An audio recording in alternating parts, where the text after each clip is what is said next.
Hello, welcome to the streams. Whoop.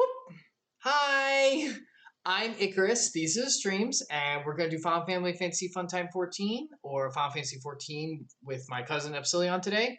We are in Shadowbringers. We've been waiting to get here for a while. We just do the main story, so we're trying to get through that. We are pretty early, so once again, rules for chat. I know I'm just going straight into it, but I want to make sure that we get in, and we usually do recap with Epsilion anyway. Anything up to this point, including the beginning of the game, the Realm Reborn, the first expansion Heaven's Word, the second expansion Stormblood, and are all open. All spoiler open. You can say whatever you want about those because we've been through those. If you haven't been through those yourself, I do recommend the game. I do think it has a very strong story. The combat's fine. Yeah, so if you haven't seen that and you want to, feel free to leave or whatever. I don't want you to, but I understand. It's okay, because I don't want to spoil anything. However, in the chat, no spoilers for anything in Shadowbringers or further into Endwalker or anything, because we want to experience it ourselves and all that. Okay, so without further ado, let me go ahead and get Epsilion on, so that we can go on ahead and jump in. And I'm sure we'll talk and stuff. All right, hold on. Hello, Epsilion, you're there? One of these days I'll reference you and just be like, hey, Epi, what's up? One of these days it won't be like a baby being like, Daddy, are you there? It's like you're just so nervous to talk to me, you gotta put on the baby voice. Hello? It's the sub dom thing. I have to be in the right space. That's awful. Let's get away from this conversation. Okay. Well, all right. I was thinking of it in context like dogs, honestly, not like people, but because that's a dog. Okay, so my neighbor's dog. I can hear you on there. Okay, go ahead. Sorry, continue. So I was like, I can hear my neighbor's dog is a puppy. He's like, I think I might send you a photo or showed you. He got loose one day, so he lived in the house because we didn't want him to sit outside because he had no collar on, and you didn't tell me about this. Oh yeah, they weren't home at the time, so it was kind of a wild thing, and I ended up taking a few hours off of work just to make sure the dog was okay. And he's little. I didn't know how old he was. I thought the first time I saw him, I thought maybe he was an older, small, because he's a small purse dog. He's some kind of terrier. But I thought, he's gonna he my dog Kunai might not get along, so I don't want them to get at it while I'm working or something. So I just got to kind of keep an eye on him.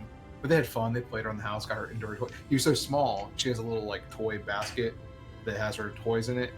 He had to climb into it to get to the toys to grab and get out. So he'd jump in, look for he wanted, read around, find it, and then get back out and jump out. It was so cute. We were walking today, and so she started getting the right word's probably aggressive, but not in a bad way. She just wanted to play. She was being playfully aggressive with him, and so she was kind of lunging at him. And I guess it was enough that she's bigger. She's he's a little terrier, little, and she's a small husky. She's she's 40-pound dog, and he's probably maybe 5 or 6 or something. He's not very big. Oh, he's that small. I thought it was 10 or something max. No, he definitely isn't that big yet. He's only 6 months, I found out, so he probably won't get that big. Yeah.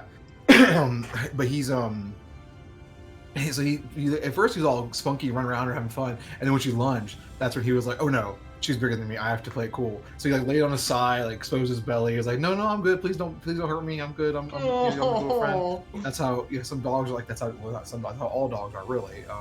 They're either submissive or they're dominant.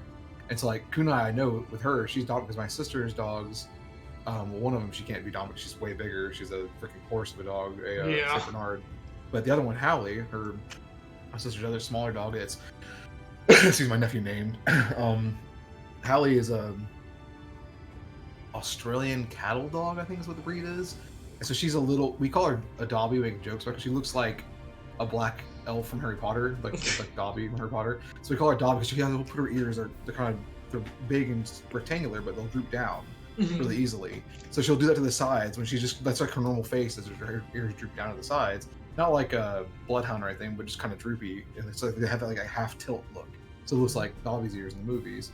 And so we always make jokes about giving her clothes, freeing her or whatever.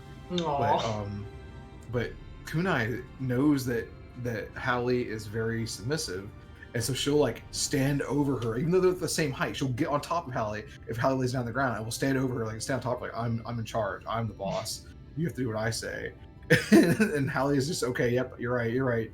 And to the point where like they'll run and play, and then they'll get like Kunal will get mean with her and try to like be like forceful with her and make her do things. It's like, okay, like, you know, like she just wants her to like run certain ways, do certain games, and she's like, Hallie doesn't want to do that, so then she gets mean with her. But yeah, the whole submissive dog thing. So I was well, what happened with whenever the little dog? The little guy. Oh, was it fine? So yes, she sniffed him, and then he got back up. He's all spunky again, ran off, and they like little circles around each other. It was cute. Aww, that's so good. Yeah, he's pretty good with her, and the only thing I'm worried about with him is just that if he's out in the neighborhood sometimes, they don't have a fence either. Like we both need fences, and I plan on getting one eventually. But yeah, you talking about that. But with her, I keep her on a leash. I don't let Kunai go off leash because I don't like the thought of her. Well, you remember what happened when you had to chase her last time, right? In my apartment complex? Yeah, the apartment complex. Yeah. I mean, I didn't have to chase her. I just yelled at her, and she like hunkered down. She was really good about it, actually. So I'm not super worried about that. It's more of like if she would be out by herself and I didn't know where she was, because she'll explore. And I know that with our neighborhood layout, we're not far from the main entrance off the main major road to our neighborhood. So she would just wander, and that street is way too dangerous for her to go anywhere near. We'd walk her near it on the leash, but if she was by herself, I don't know what she would do. She's not familiar with heavy traffic, so I wouldn't want her to wander and get hurt. But the little dog, they let him out all the time. He's so small. Like if a car comes around the corner of our neighborhood, he's gone. Like he's gonna get flattened. They're not gonna even see him. He's a little behind. Like I don't know what they're thinking. They need to probably get that.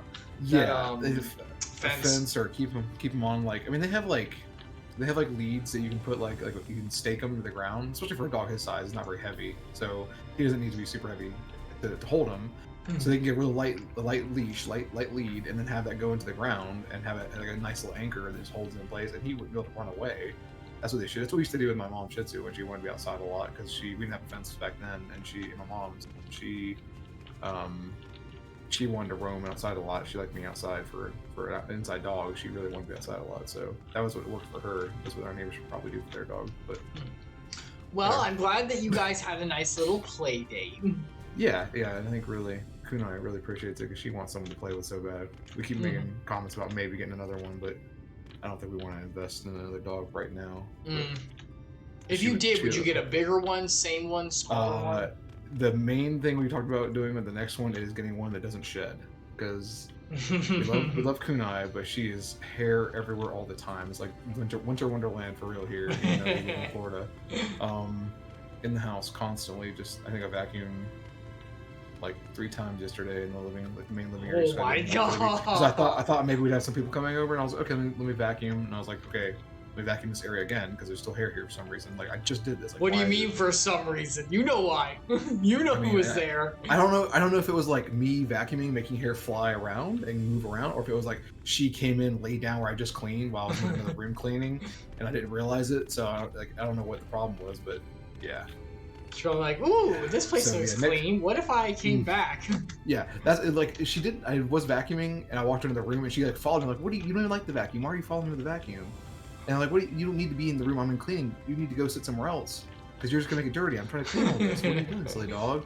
And she's kind of like, oh, okay, like wanders off, sad. Like, I'm like, well, you don't have to be right behind me while I'm cleaning. You really like the vacuum. She was terrified. Like, I literally came at her with it, not like just scared, but like I was vacuuming a spot and she was sitting near where I was going, and she got up and kind of like nervous looked around. She's like, where do I go? Where's my escape route? I'm like, I'm not even gonna mess with you with it. Why are you acting like this? They're so scared of the noise.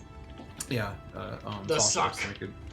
She makes a joke that it's a beast that can roar and eat at the same time. Oh, that's like termites. Like, yeah, you can intimidate and consume. Yeah. Okay, so here we are in Shadowbringers.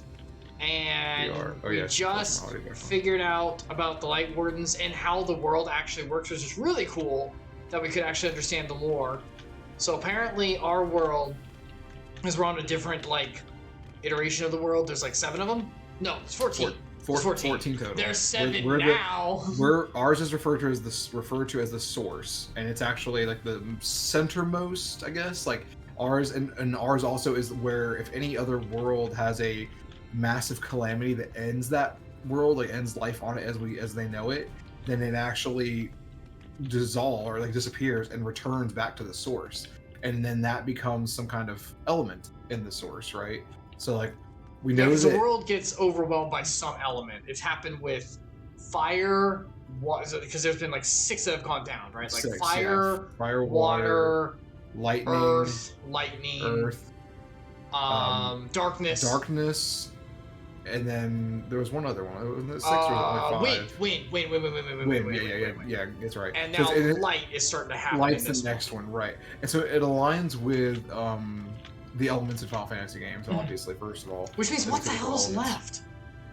Ruin is an element. The non-element ruin thing that's in the later games. That might be one of them, maybe. Chaos, is that an element? Does that count? Healing isn't available to us yet, technically. That's like there's no usually heals is technically its own thing, like the ability to mend. Yeah, cure, that's its own kind. You're not wrong. Gravity, I guess. Gravity we don't have. Is that darkness? I was gonna say but that in some games it is. That's a good point. It might be technically the darkness and gravity, but I think in this game they made a distinction that darkness is that thing. Also, we haven't faced anybody with the gravity power yet, have we? Like, think of the primals. No. We had Earth. Earth was what's his name? Titan. What's his name? Titan. Yeah, it's just Titan. Yeah, it's just Titan. So we had Earth for sure. Ramu is the lightning guy. Sylph is wind. Sylph, or is that her name? No, that's not her name. The Garuda. My good guy. Garuda. Yeah, Garuda is the wind.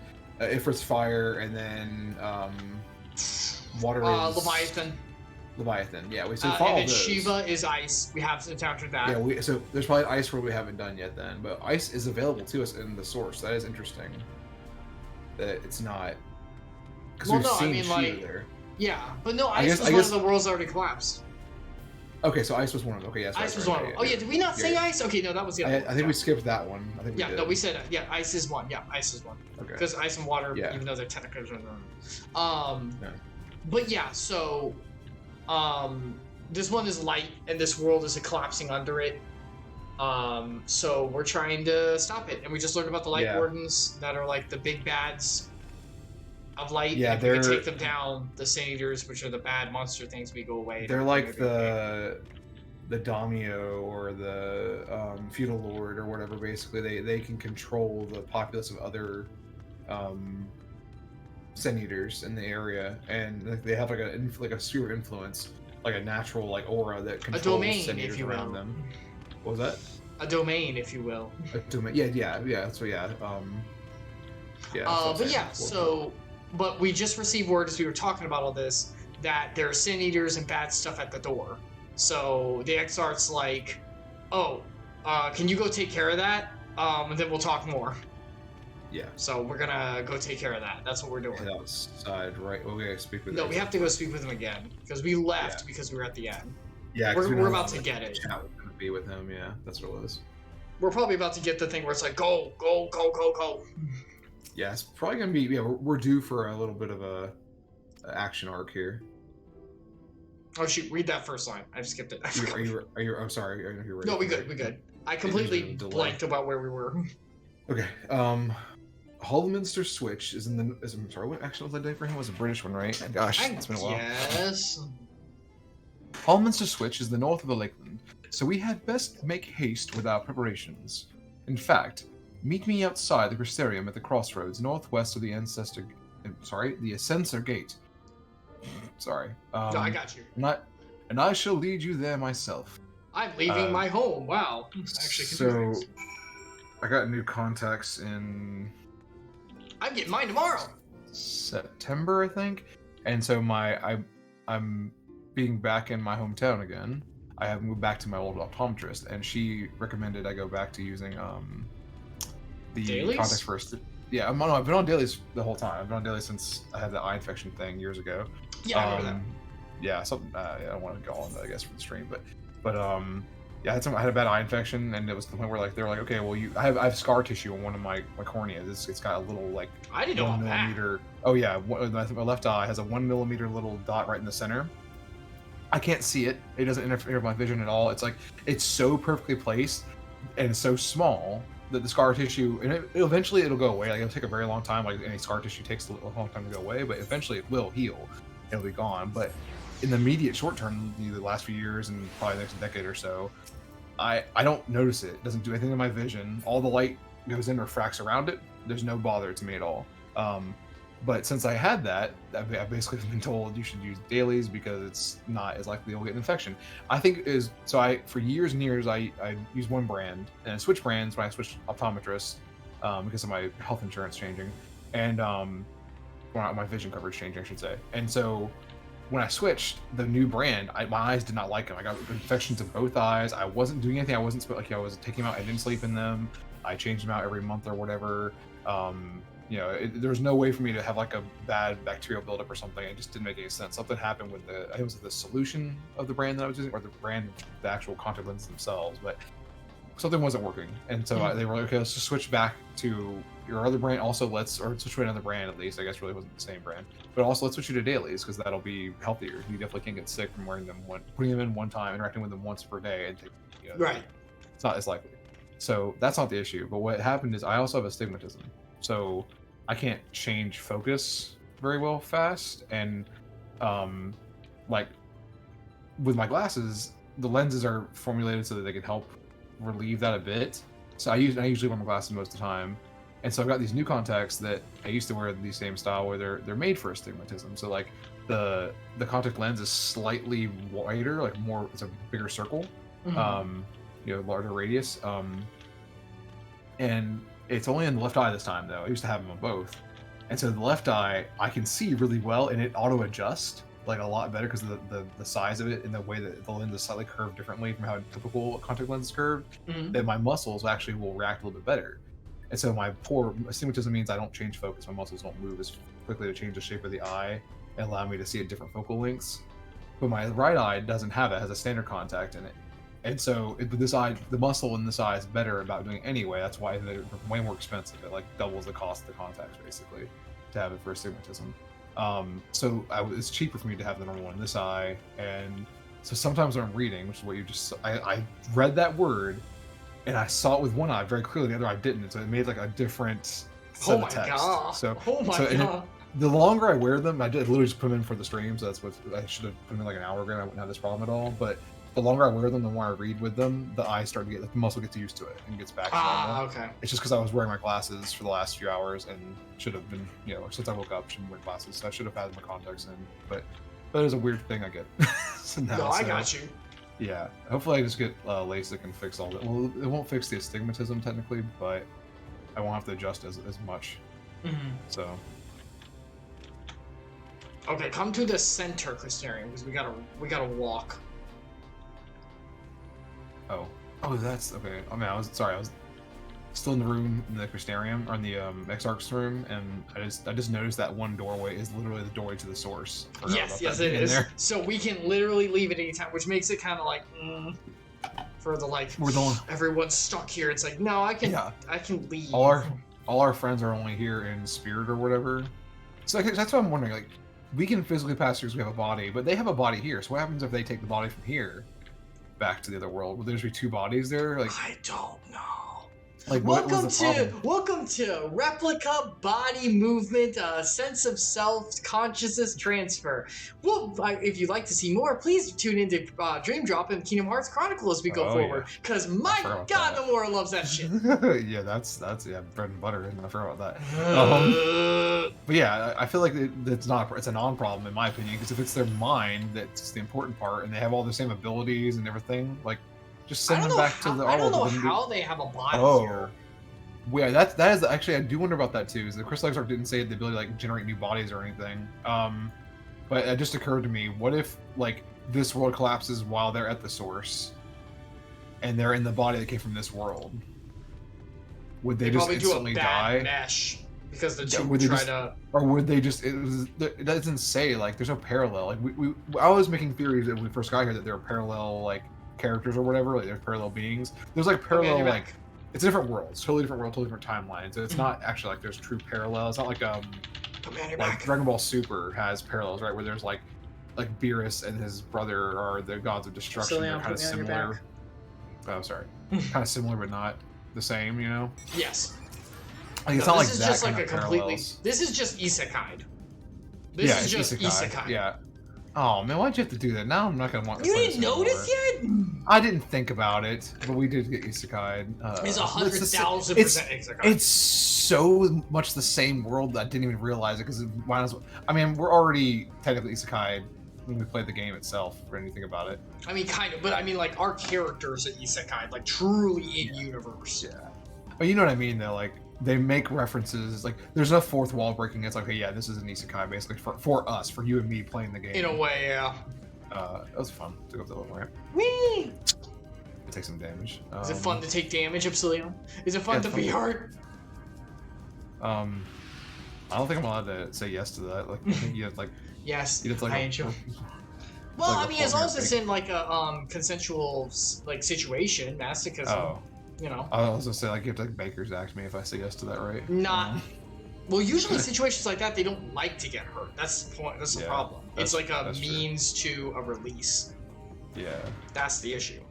Masochism's different. Masochism's like, heck yeah, step on me, mom. No. Treat me like shit. All set? If we follow this road north, we will arrive at the northern staging point. Wow, if you follow it north, it goes north, huh? Yeah. The village itself lies not far beyond. Quickly now. Why did you stop us here then? Why not just put the waypoint at the end? Now I just gotta get my mount back out, keep walking. I guess they expect us to actually stop and fight these nerds. Or they're like, are you following? Are you good? Yeah, I guess having a wait. Well, there was a fork in the road there. Maybe they felt like people got But like, confused. There's a thing on the map. You just follow it. I think that's supposed to also be realistic, right? Like, it's like, oh, I see you're caught up. Come, let's keep going. Yeah, it makes it more. But with us, it's like, there's a thing on the map. Who cares? I would prefer instead just make it so that you're in the transition of walking to there. Like, make there be a little NPC there that has like the auto text above his head, but not actually have to stop and interact with them and all that. Just do you mean environmental storytelling? Yeah, something like that.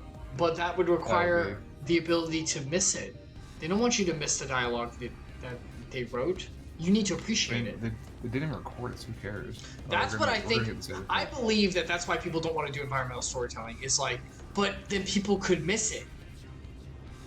And we work so hard. It's like, it's not about you. It's about the audience. I mean, so like, yeah, part of that isn't just that, our work is going to be underappreciated. It's also like, if they feel it's important, and that bit of dialogue definitely was important. This is not the case here, but in some cases, like if they do miss it, that could really screw up the story later on. They'd be like, it'd be like, it's like when you like watch a movie that's poorly edited and they like cut a scene because like they didn't have time or something, like they had to cut that scene out, but it's really needed to give context.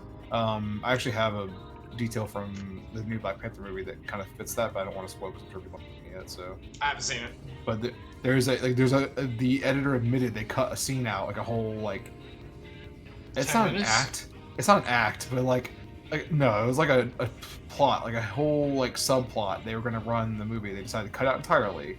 Oh. And there's a couple scenes in the movie that are like, this is a little weird. Why is this happening? And not like in like this is a weird comic book thing, but like this is like a weird like these narrative two characters. Weird. These two characters in this scene, like in any other setting, would not act like this either. There's no reason for it. So like, what is the deal? What's happening here? And it's because they cut that subplot, but they like kept the kind of like the results. Yeah, the effects, like loosely the consequences of the consequences of that subplot are still there. But it's a little bit. They toned it down, but it's still a little bit off. Like, it's still there. Like it's still there. I mean, it's not. It's like in an initial watching, you might notice it, but it's not like, okay, this is. So, it's not so jarring. It takes you out that you realize it. But in retrospect, it's like, that was a weird scene. Why did that happen?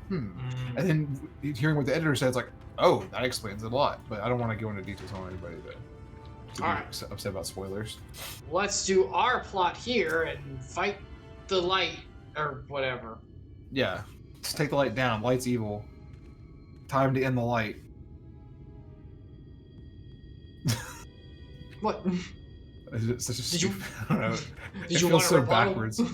That's the point. It's juxtaposition. Oh yeah, you haven't watched. It's like how in Bleach the good guys wear black and the bad guys wear white. I always thought it was because seriously, he did it that way. For like in fact, Bleach was originally going to be called Black. That was the original title, and then he was like, no, it's too simple, and then he was going to call it White. And it's like, no, that's too simple. And he called it bleach, which is I for like the bleach cleansing process of hollow and all that. So yeah. Yeah, makes sense. But I was gonna say, I always thought. There you go. I always thought that so I didn't know it was as simple as a color thing. I always thought it was actually that the hollows, being that they're like the dead kind of thing, they're always some kind of like dead spiritual thing, but they're like a corrupted dead. Instead of being like, you know, they have like a weird bone thing, right? It usually has some kind of They are bonish. I agree with that. And they have the mask is kind of like a skull usually, so it's like, oh, it's a bone thing. And then when they become like Arncars or whatever, you have the stronger versions. And then and the Day of the Dead makes sense because all hollow stuff is in Spanish. Yeah, they're going for the Dia de los Muertos. That's what I always thought it was. That was I mean there is that for sure. So it's like an aesthetic, but it's an incidental aesthetic, right? It's not because he intended for them to be white. Well, one of the other reasons is that if you read Bleach, the manga, which is incredibly well done, his art is it's black and white. It's very all manga's black and white, but his is he uses white space a lot. But okay. Yeah, no, his use of white space. Oh man, it's so good. He's such a good artist. God. I was trying to think. I know there's one other artist who does it's not the same style, but he does the same thing with the white space. I loved it. I was reading that manga. It was so good. I can't remember the name of it now. It's not that big of a series. Like I don't think it has an anime. It's Psychic something, not Psyche K, not the joke. Not that series. But it's Psychic something. I forgot the name of it. But it's like a weird post-apocalyptic setting where the characters get isekai'd before isekai was a big thing. Actually, it's kind of older, but characters get isekai'd into the future like 30 years or something. I don't remember how far. It's a small jump relatively, and like the entire world's been destroyed, and all the people who get jumped forward are being selected to do like this. It's almost like a weird game show type thing, almost kind of like it's like Squid Games with isekai. It's really weird actually now I think about how complex the story is and how interesting, how much it like kind of borrows aspects of other tropes from other series, but yeah, like basically the main character you follow, all the characters have some kind of psychic power, some kind of gift. It has like multiple like different attribute systems, and it's really complex. It kind of reminds me of systems wise. It reminds me of Hunter x Hunter. Oh yeah, Hunter. Hunter. So it reminds me of that because it has some fairly complex systems. Although majority of the like combat and stuff in it is really just focused on the psychic power. So it's like they're the big things that play. So that's all they really focus on. But like there are smaller like. So it's more like. So it's more like psychics. It's more JoJo based, where it's it's property based, where you fight each other in that instead of power level. There's quite a bit of that, but there is some like some people who are like the guy. There's some guy that's always in the background that clearly has like the ability to control time, people jumping. So that's probably his psychic power. But as far as I read, they didn't even get into what his actual powers were or how it worked. But he's almost always there, kind of, and he's usually in the present day and also in the future, and it's implied that he's from the future. But he's like orchestrating the game that they're playing, essentially, like the competition to try and save the future.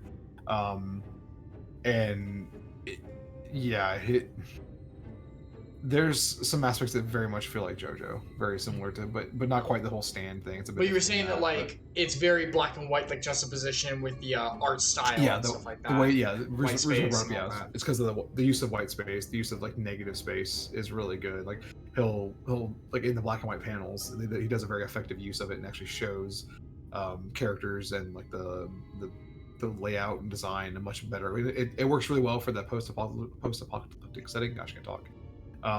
Better than some other like Desert Punk in the anime is great. I don't remember the manga version of it being particularly impressive visually, but it's like a similar type of like wasteland setting, but not done as well as that artist. I can't think of the mangaka. It's so important to make it clean, man. Like when you've only got the monochrome, it's so important to make it clean. Yeah, I love One Piece. It's a great series. The manga looks bad, dude. I'm sorry. It does not look great. Oda. What's his name? Oda should be a writer. If he was just a writer, he'd do fine. He's not. It's not. Like his art style's weird enough that it. I don't like it. Even if you don't like it, which I understand, I'm not super into it either. Because it's so weird and unique to him. It works. It stands out. That he's not as good of an artist. Does that make sense? Yeah. Because he's not good. He's taking his uniqueness. Yeah, exactly. Yeah, definitely does. Oh yeah. And But if you read One Piece, I love it, but man, is it not clean, dude. Like, it is not clean, man. There's like all the detail in the background, it just doesn't, it doesn't look bad. It's still one of the big three and deserves it, but man, you compare that to Bleach, and you're like, there's not even a contest here. You know what? So Bleach is, Bleach has this weird thing where, like, no matter what the depth of the scene is, every bit of detail is everywhere, right? No matter how far back, there's always this level of detail. It's insane how much he puts into it, right? Except for like the anime, sometimes they don't do it. Like, I'm thinking particularly the Arrancar fights in the city. In the for some reason, the background Karakura town, I don't know if it was like, is it supposed to be bad because like it's fake, so they make it the background look spoilers. Like no. Spoilers. Sorry, but like it looks. I don't know if it's like supposed to be like that intentionally. Or if it's think like it's just bad. That's the part of the anime and the manga that's not great. But okay, so aside from that, but most of the time it's almost like no matter what depth you're looking at in the panel, if it's way, it's so detailed, it's so precise. But One Piece does the thing. You remember how like old school Scooby-Doo cartoons where like it was obviously different, that the backdrop was not the same. Yes. That's what One Piece has going on, but in a manga format. Oh my god! In black and white. It's like there's this real bad background drawing he did, or like almost like, you know, honestly, I don't think he does that. I think he actually draws the characters without a background, and then draws the background and like superimposes the characters onto the background. Which is weird because you think that they would stand out. Then they don't. Sometimes the lines get blurred. No, that's what I'm saying. Like, Bleach is so clean with here's the character silhouette. Here's like I'll say it's outlining. Like he has an outlining technique. Good. It's subtle, but you know what you're looking at. Yeah. So good, dude.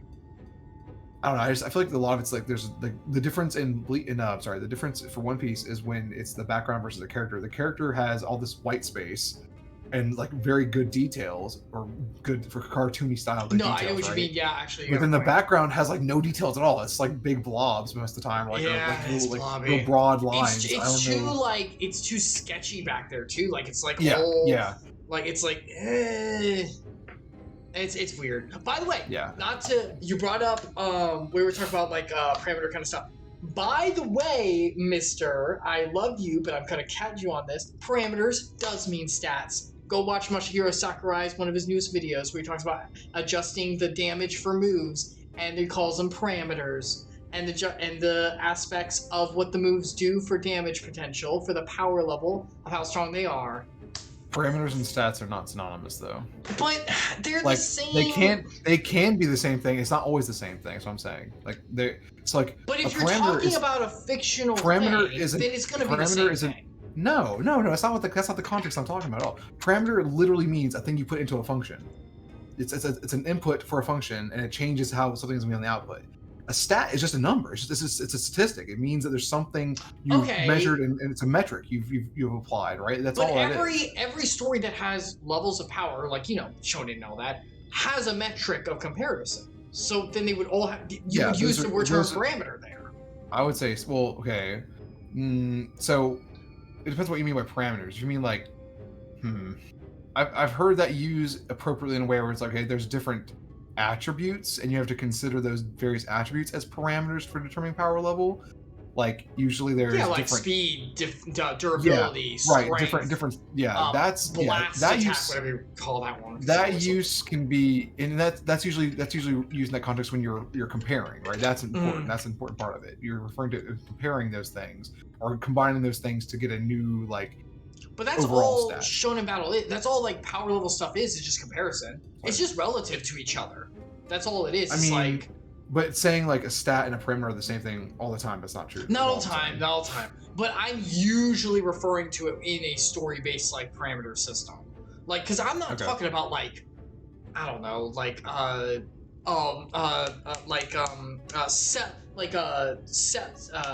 sales in a department or something for stats on that.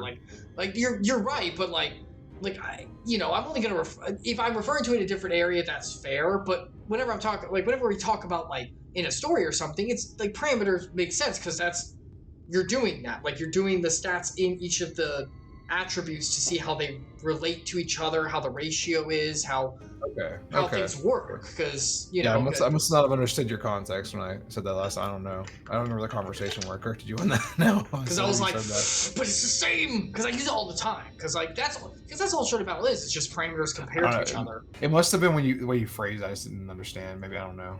Because most spoilers, most Shonen Battle isn't like realistic. Like they go past. Once you go past Paragon in D&D terms, it's all like relative. Like no laser blast would be able to function outside of a person's hand like that. Like that's not how physics works. So at that point, you're going. I mean, your hand can't shoot a beam out either at all. There's like exactly. And if it could, it would like the ramifications would like. You have a hole in your hand. Yeah, you have a hole like what's the source? Kickback, the how would it go straight? Like the whole point is at that point you're going by. This is one of the reasons I don't like Death Battle. I don't watch them anymore. Is they're so realistic. It's like guys. If you're going by power level, they try to scientifically prove it, even though you can. But once you get to Sephiroth's true form, you're past Paragon. You're done. You have to compare it by its own internal standard. Like you can't use. There's no way to make it have a universal comparison. Like you can start there, but once you get past Paragon, you can't do that anymore. That's why no campaigns in D&D go past Paragon, because no one knows how to go past like a grounded system in real life to I energize myself and shoot out like a heat blast of solar flare that it's like that doesn't translate. Jumping from a realistic number to a infinity or something, right? That's basically what it really comes down to. Like you approach this number that's like astronomical. We can't comprehend what it really is, or for a stat, I guess an individual stat can really look at it like that, or like their vague power level is just it's not comprehensible. So who cares? You can't talk about it anymore. That's why. That's why whenever you do it, you have to either like My Hero, which I would give My Hero credit. They have kept to physical what it works to the physical world. They've actually with Paragon stuff kept it there, but they've always never gone too far.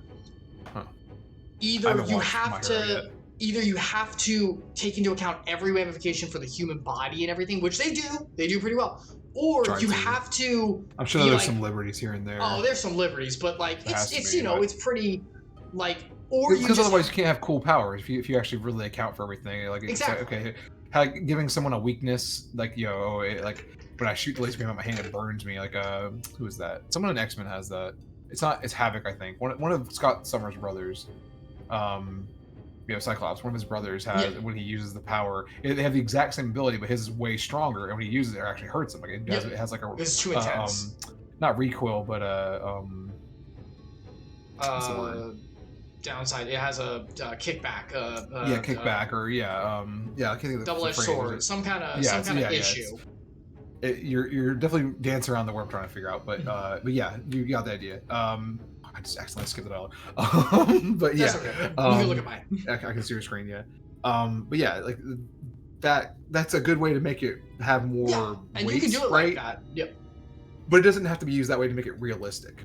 That's not necessary. Yeah, but or you have to do it in the Bleach way. You just make like a whole different realm, or you understand. There's any understanding. Dragon Ball Z does this. These are not human. These are not human parameters. This is Saiyan. This is Shinigami. Yeah. You are automatically on another level. You understand that. You have that suspended disbelief. You go in with that. You're tearing apart DC right now with that particular phrase. Why have they been having trouble with it? Because DC does go too high. That's always been one of their problems. Though, is like they have all these like Earth level, grounded character like Batman.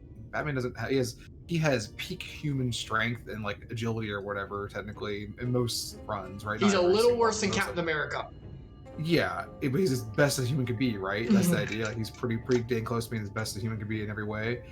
And then you got Superman, who is like this unattainable goal of an alien, right? Or like any other one of the aliens, basically anybody else has literal. They call them what's the phrase? Metahumans for some reason. No, that makes because you're metahuman. You're past.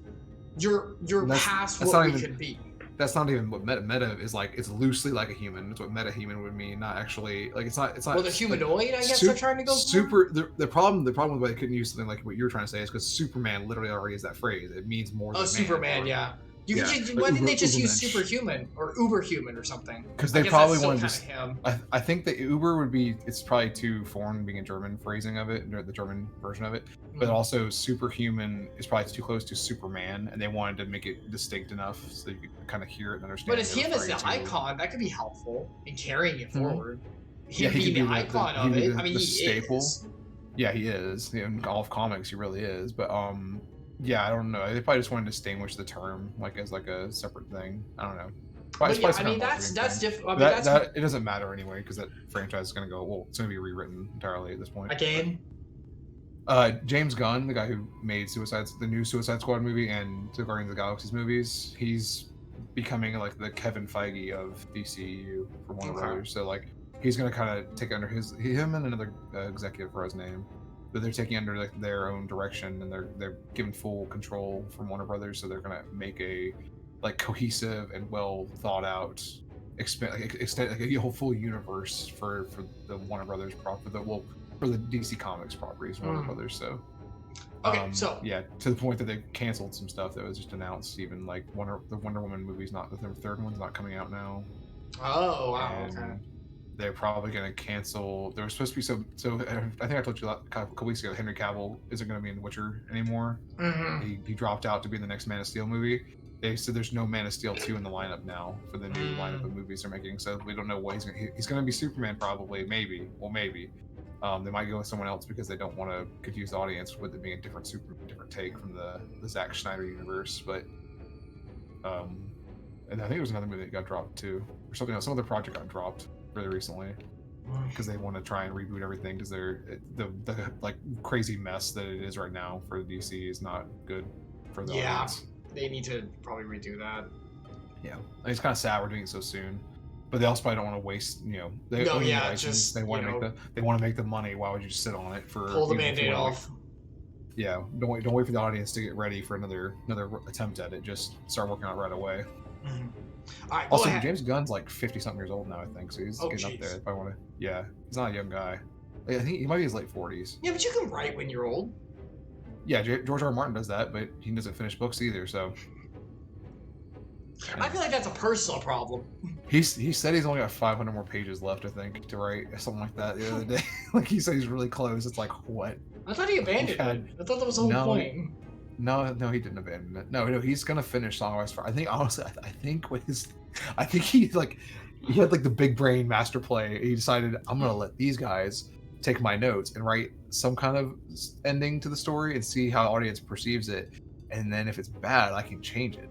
And now he's like scrambling still to this day to try and figure out how he wants to change the ending because he was going to do the same thing or whatever, but they're not going to disclose what his original plan was because I guess that's part of like the contract for them using it. So he could have actually come up with that ending, and everybody's pissed about it. And now he's like, well, now I can make my book good. JK, that was a series ending, not mine. That's crazy if you think about it. That's really what he did. He basically said, HBO, waste these millions of dollars to make this ending no one's gonna like. Screen test my ending for me. That's gonna be way cheaper for me to write as a book than for you to make as a TV show. Like it's a stupid theory, but I think it's hilarious. That would be funny and sad. The cojones on that guy to do that. Anyway, all right. Holdminster Switch is past these gates and through the woods. To Grandma's house. To Grandma's house we go. 'Tis not exactly a new neighbor to the Crystarium, but as we occupy the same region, we have built up something of a cooperative relationship. Which means we're helpful. What can we expect inside, Captain? Wait, did the Captain talk? Or no, she's the one who got us there. She said, "Oh no, this is happening. Okay. Come get us." So, like 2 minutes there. Right, so I read the next line. Okay. And then how dare you assume you are a female character? How dare you? Do you want to be Lina? Yes, I want to be Lina. How dare you? Okay. Also, I don't want you doing everyone. Yeah. Because that tends to happen. There's been a lot of Brogdians lately. Yeah, in the last few sessions, it's been one of us just all one-sided conversation. The town is beset by a swarm unlike any we have seen in recent years. We did our best to evacuate the villagers, but as many as half remain. Judging by the number of eaters present, we have good reason to believe that a Lightwarden leads the attack. Oh good, we can take care of this. How convenient. It seems Exactly. we'll have our chance to slay a warden sooner than we expected. Yeah, freaking just like a really like she's like super proper and like everything, but whenever she does the snort, she's a Vera, so she's the rabbit snort, that little piggy sound. One does not simply slay a warden. Do the hand sign. I did. Okay.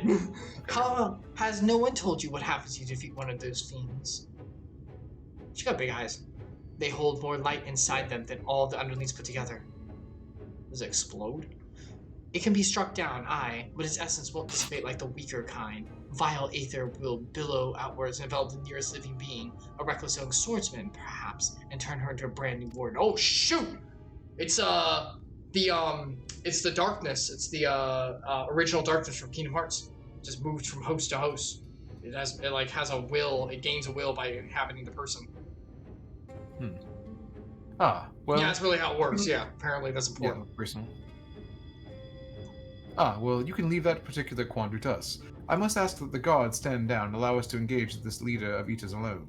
Oh, also. Leader of Eaters. Also, what am I thinking? Sorry. It's like Asians. Yeah, that's what I thought you were going to say. That's the more appropriate. You said the original darkness, and I was like, Asians. And then you start talking Kingdom Hearts, like, oh yeah, that too, I guess. But this is definitely a parallel to Asians. It's all Final Fantasy. It's all freaking Square Enix. So, Asians are darkness. Asians are more like demons, though. Like, Asians are like actual entities. It's a conscious being. Moving. Darkness in Kingdom Hearts was originally a full conglomerate, from what I understand. Oh my god, the Deep Lord's freaking dumb. From what I understand, it was a conglomerate of the corruption of the idea of like the flesh. For biblically, it'd be the flesh, like going against the spirit of wholesomeness, of what's right. It's just the corruption of the dark, right?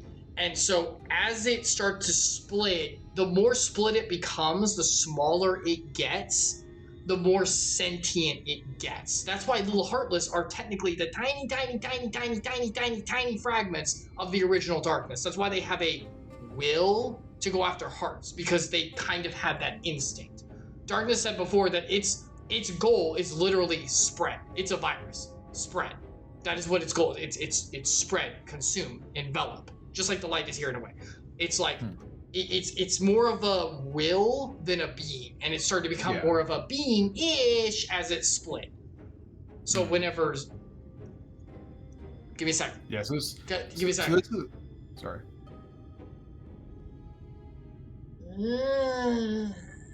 I won't say that part yet. We're not technically there. But the point is, it does the whole possession thing and everything. In the Deep Lore, when Ventus got possessed, it used him as the vessel to move through. And technically, this isn't a spoiler because you guys have seen him. Vanitas, the other half of Ventus, whenever he got split in Birth by Sleep, that is an icon of darkness. That's like one of them gaining pretty much full sentience.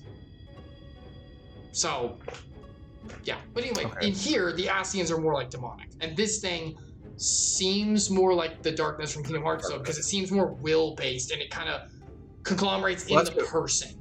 Yeah, the only thing we don't know is that possession to the next person, does it have its own like agenda and personality, or is it just a like pervasive force that exists throughout the world and it's just taking on hosts? Yeah, because a pervasive force would make it more like an Asian, where it's just demon possession, really, where it's like I'm an entity.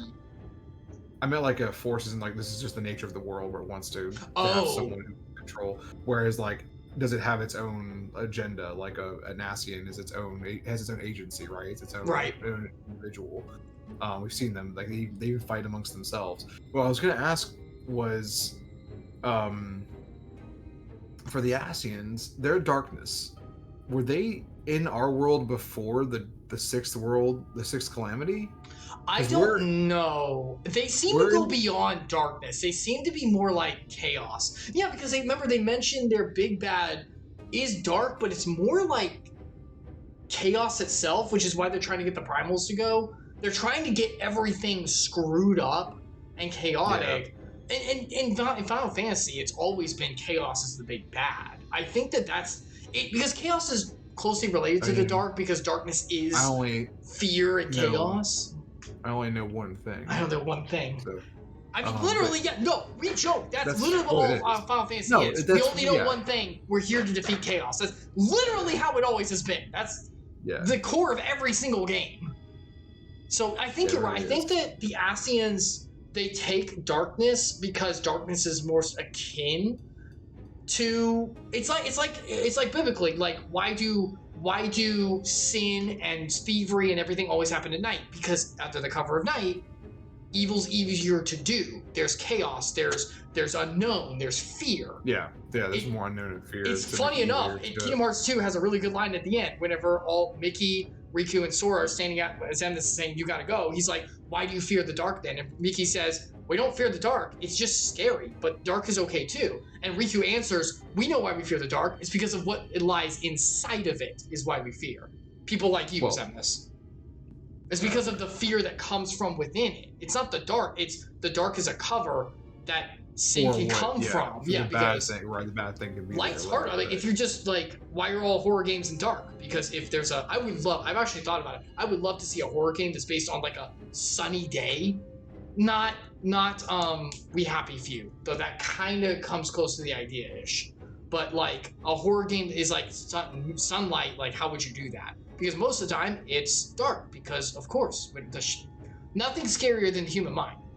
The shadows and imagination would play. Yeah, I was like, Eldritch Horror is literally the obfuscation. It's not even the fear. The fear is of the unknown. It's not anything to do with like what could be in the darkness. Is what. So how much more scary is it when there is something danger in the darkness? I think there's like an inherent problem where that doesn't work. Like if you know, you're not going to be as scared. Like you're not going to have. That's why the Ascians and evil beings are so good about like you don't know what's going on.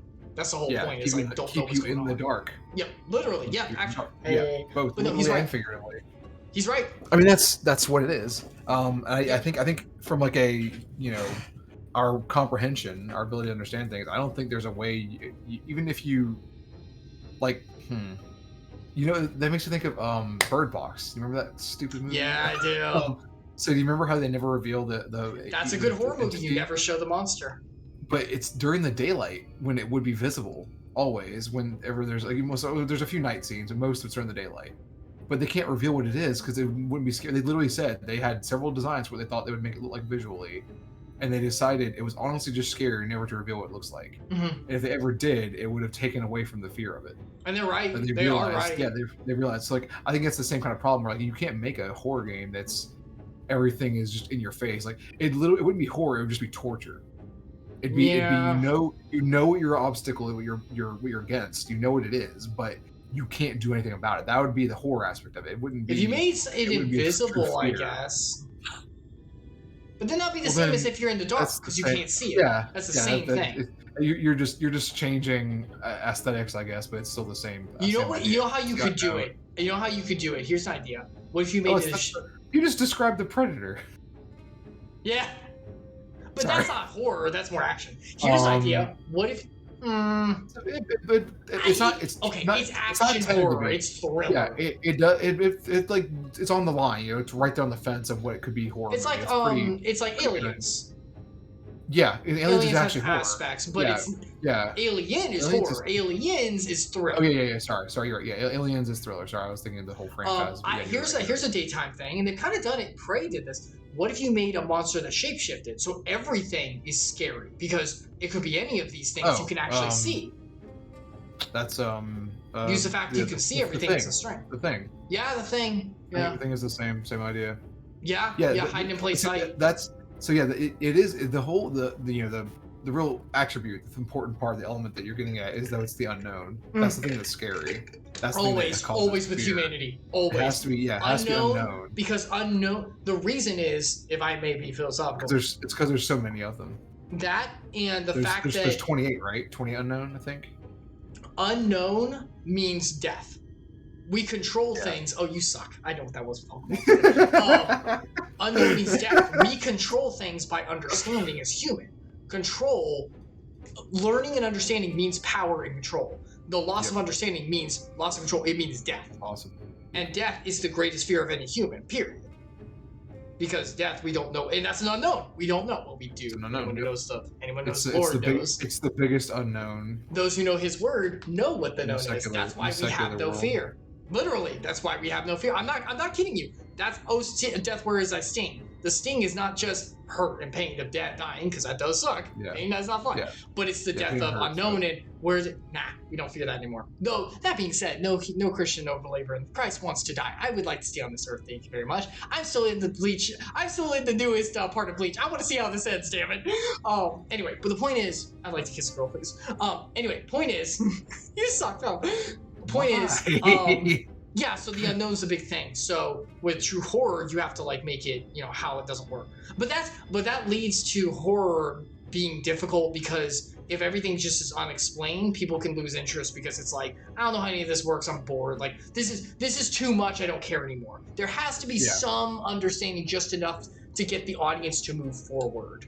Yeah, you gotta have some. That's with any story, though. You have to have. You have to be. He's right. If it's something that's complex, you have to have a hook, an easy in hook, to get somebody to pull them in, and then once they're interested, then you can start laying on like all the lore and everything, get them really into it. Oh yeah. But if you, or whatever, the deeper part of the story, I should say. But you also do, even just because you don't show it all the time, I think it's very important to authors, and I'm very big about this, have structure, even if you don't reveal all of how it works. Yeah. You don't That's have to. Yeah, you don't have to. Important. You don't have to explain every mechanic right away, but you should keep consistency. But then again, there is a difference between a soft magic system and a hard magic system. You can have a soft and still be okay. But then again, as the author, you should know what it is. Maybe you just don't show it as easily, or it's like soft magic systems, or any kind of. You love Lord of the Rings, don't you? That's soft magic system right there. It's pretty soft, dude. Explain how magic works. Even the Silmarillion doesn't explain it that well.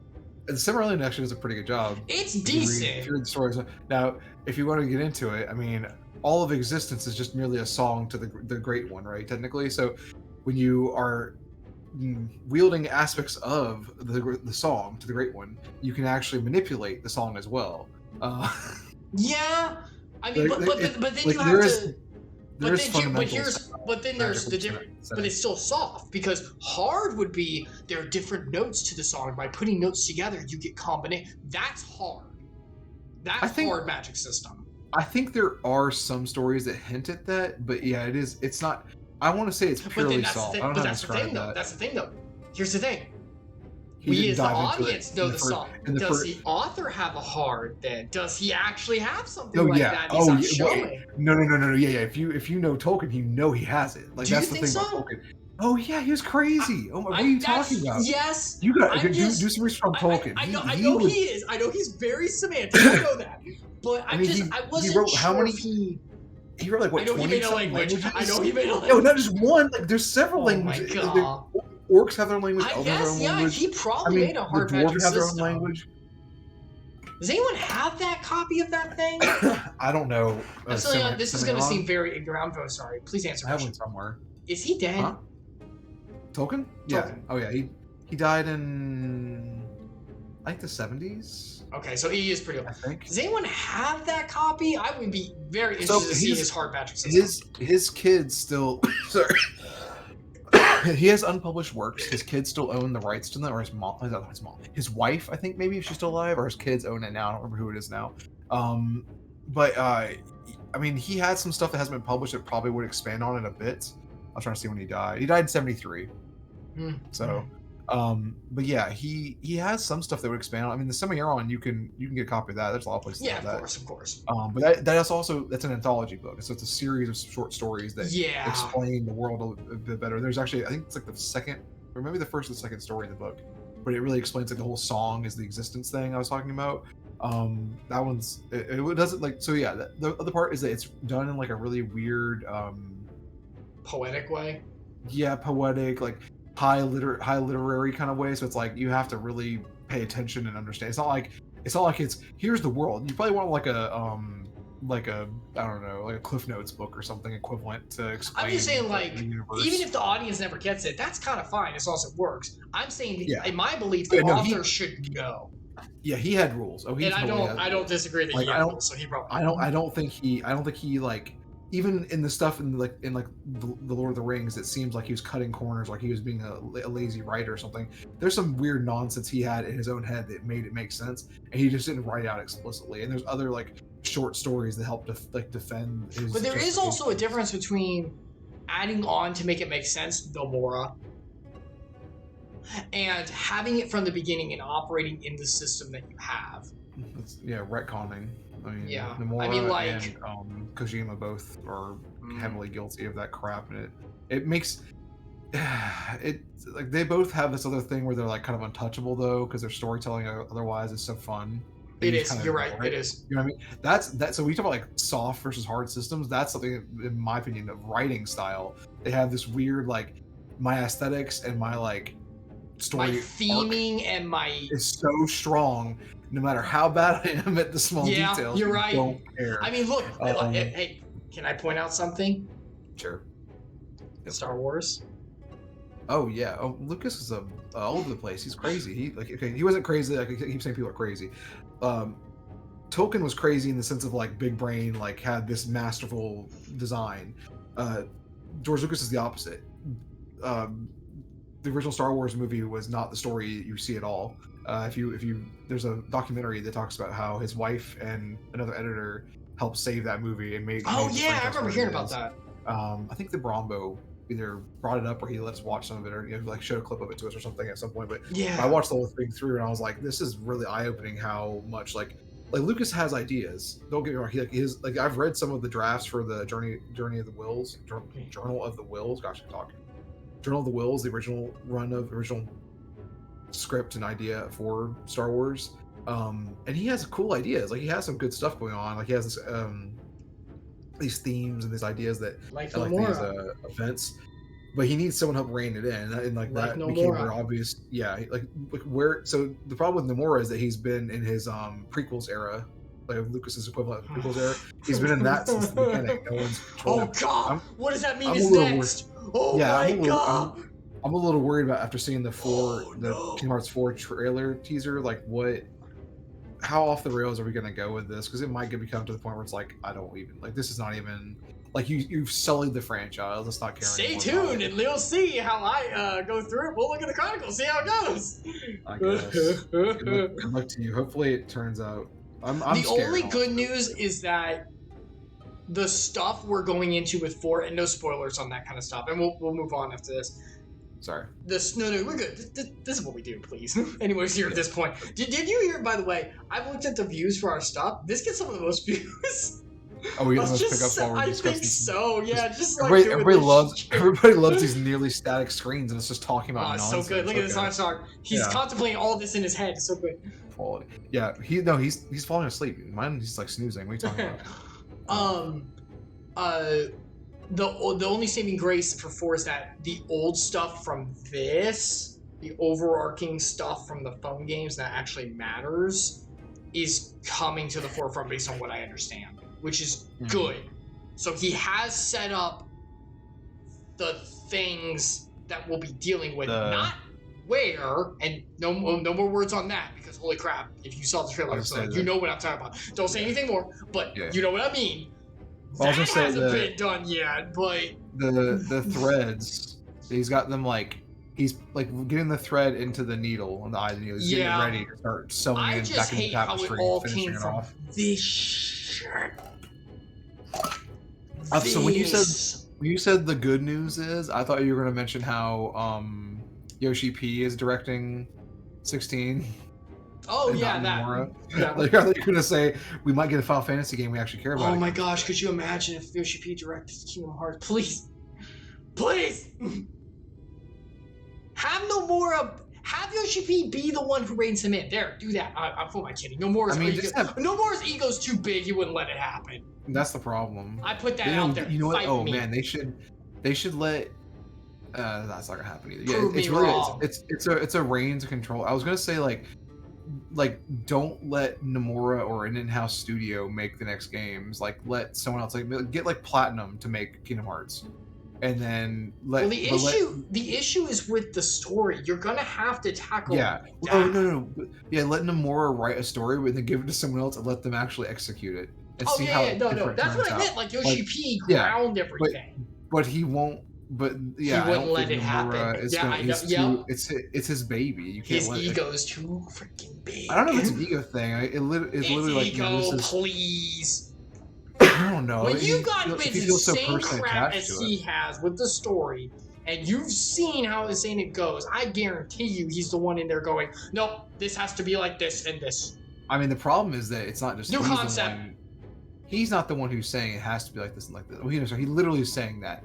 The real problem is that the people who enjoy the franchise are saying, take my money. And then Square's like, I have no choice. I am the problem. It's me. Hi. I'm the problem. It's me. Yeah, that's you. Oh, yeah. That's a Taylor Swift song. I know that. Yeah. I only know it because of TikToks. But, yeah. I know because of Sonic Twitter takeover. I'm not the problem. I am the problem. I have bought 1 and 2, and I have 2.5 or whatever. I am literally making hours of my life for a chronicle for this thing. I am the problem. 3. I am the problem.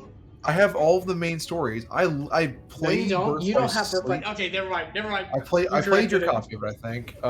And I never played 352. What is it? 350. What is it? That's not main. 5/2. That's not main. I never played that. I never played Coded or Recoded. Dream Drop's the only other main. Oh, I never played Dream Drop. I didn't miss that one. I played Chain of Memories actually. I had that for Game Boy Advance. That is important. I wouldn't call it main, but it's very important. But I definitely sidestepped the ones that were like, they're out of their minds. Like Coded especially. Like that one. Coded is so not important, man. We just went through it not too long ago. Man, God. I'm trying to think. The problem is that most people in the US didn't. Coded was like 3 slides or 4. 2 of them were for the secret endings at the end about stuff overarching. Not even about like the main thing for the game. Like ties into one of the other games. One of them is this is where we're going. One of them is in the background something happened that is very important. That like helps to connect something in the background from another game, basically that didn't matter. Well, it matters, but like isn't that it wasn't big enough to show in the game. It connected the consequences of what Kingdom Hearts 1 and 2 came about with a new concept that we didn't know about till now. I'm trying to think, it's like the Hardy Boys or like Nancy Drew books, like. You know how there's like so many of them, and like there's like little details that give you like the world setting and like the character like themselves, like what's going on in their lives. Wait a minute. More. I have a question. How can you say that when you follow Marvel? That's different. It's because I can also the other thing about Marvel though is for like a lot of it. There are some story arcs where it's impossible not to, but like there's a lot where I can ignore a character exist. It does not matter. And certain franchise, certain storylines, certain what's the word I'm looking for? Plots, subplots. Yeah, plots, or like runs, like comic runs. Like I can ignore a whole character's comic run, and it doesn't matter because I don't care about that character. Like I can focus on other ones. Like there are like C tier characters I don't even know exist by name, and I love Marvel. I know a lot about Marvel. We know you do, but I don't care about them at all. Like the Eternals, I knew about them. Oh yeah, that was until the movie came out. Like you laugh, but like that's gonna be a major plot point in this. I've heard it didn't go over well. Oh, the movie was poorly received for multiple reasons, but I think it's actually a pretty good movie. I actually enjoyed it.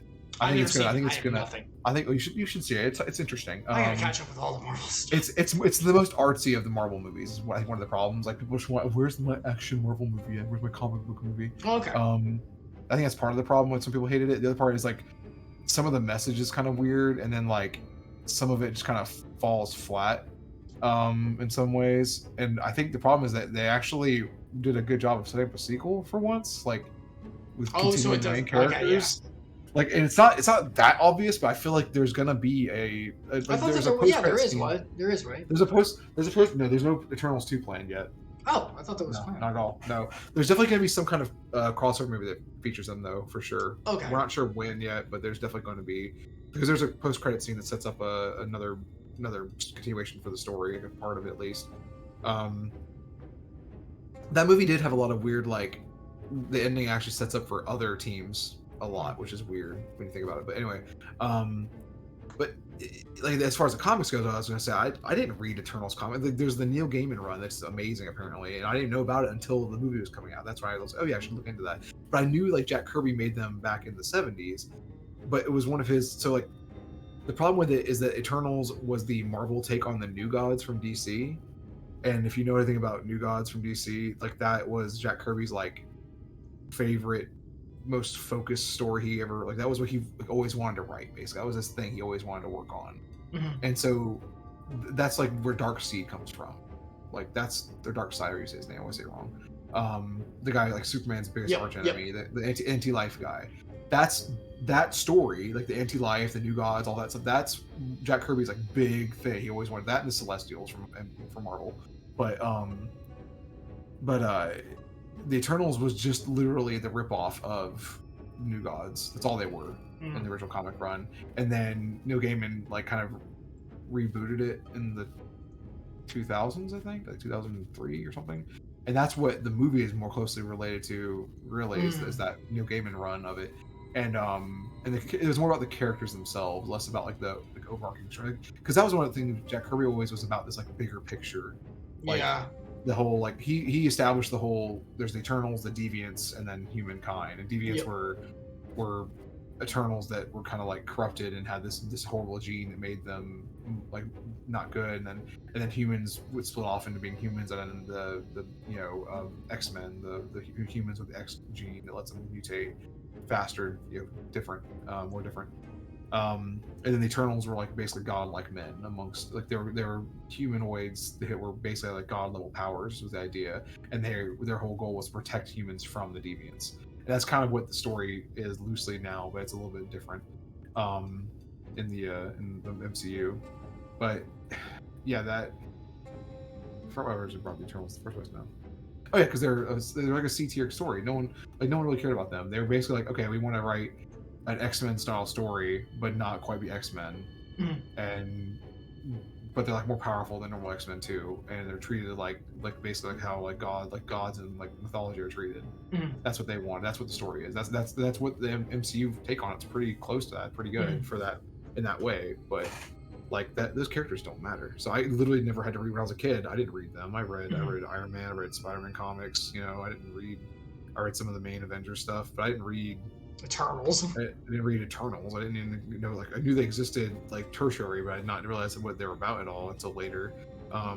Same thing with the Inhumans. The Inhumans were like a C tier set of mutant type characters that didn't really matter. They're a bit different from X-Men, but pretty similar in a lot of ways. Most ways they're pretty much just knockoff X-Men, but they're also by Marvel. So it's like, what's the point? And then in like the 2000s, once Fox owned the X-Men movie rights, Marvel was like, stop making X-Men comics that are good, make stop making mutant / X-Men comics that are good, and make Inhuman comics, make them be the good ones, and that way we don't fuel good movies for Fox to use anymore.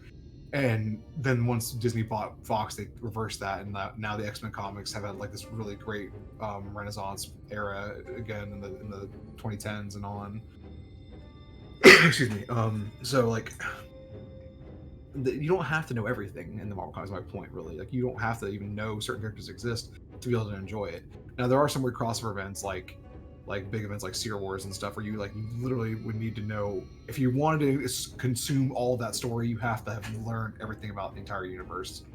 And when I say universe, I mean the multiverse, because technically, like Secret Wars, right? Like we talked about last time, all universes, right? So yeah, because it was similar to the 14 worlds in this. So yeah, there's aspects where sometimes you need to know all of it, but for the most part, you can just choose to ignore. And the best part about the like Secret Wars types of events is it's actually like, oh, this character is kind of interesting. I never heard about this one before. Let me go look it up now and go read all their comics. Like you get to like it's almost like a choose your own adventure. Does that make sense? Where you're like, oh, I found a character of this aspect I'm interested in. Now I want to go dive into it and learn about it. Whereas like in like the way Kingdom Hearts and my only question is with Kingdom Hearts, in order to get character payoffs, you have to see where they come from. Is it like that for Marvel too? Like, will a character have a big payoff in Secret Wars, and you're like, wait, why does this matter? I don't know their journey.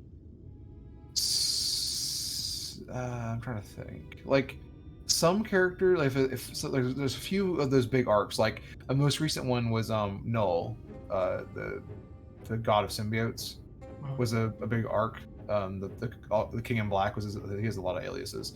I think that's actually the name of the run was the King in Black event, and that was an event that spanned all of Marvel Comics. Which right now there's only I think one universe technically. There's only the 616 in the comics. Like they got rid of all the other ones recently, so it's easier to run that one because it's just the one universe. You don't have to worry about it. But it literally has every character in all of Marvel Comics. Everyone has a current run. Had some sub story going on with the King in Black, and there are certain characters like if you weren't reading the Eddie Brock comic book series, you'd be so lost because he's the big hero of that arc. You have to read about his take on Venom. And the thing is, there's like also there's still Flash Venom. I think there's another Venom that was running around at the same time. There's Eddie Brock's son, who I think also has his own comic book run. There's Silver Surfer had a run that had a part of it that ran into it that was very important for the story and understand how it was going to play out. Like there's a lot of things you'd have to have been reading to make it make sense to know the full story for this character. Null is fairly recent. Like he's actually a pretty new character. I think he came out in 2016 originally. And so if you didn't really read any of those things about him, you'd be so lost on what he is and what's going on with him.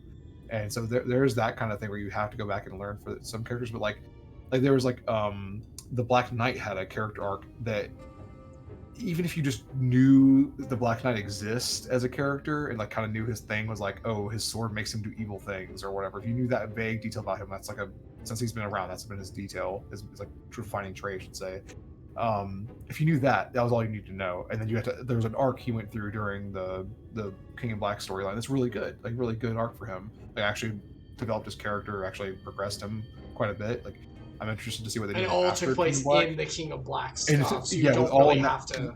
Exactly. So if you read his main book and you read the King of Black special event book, that's all you needed. It was great. It's like you didn't have to know his full history from the 1960s when he first aired, or his first issue came out. Like you don't have to know it from all the. Because that's what I was wondering about. Because like that would make it difficult. Yeah, there's so much more depth in because that's the other thing is like a lot of characters, if they're good, they're ageless. So like Tony Stark has been perpetually in like his 40s or 30s or whatever since the 1960s. It's ridiculous. Like he's the same character, slightly tweaked. Like he goes through bouts of being an alcoholic or whatever. And that's about like the only real like character other than like him dealing with people stealing his technology. It's like the only character things he develops throughout, and he's done that twice or three times now. The most recent version he dies technically. That was a bit different. He was an AI for a while or whatever, right? So like that whole arc was kind of different and developed him. He became he had the high what's the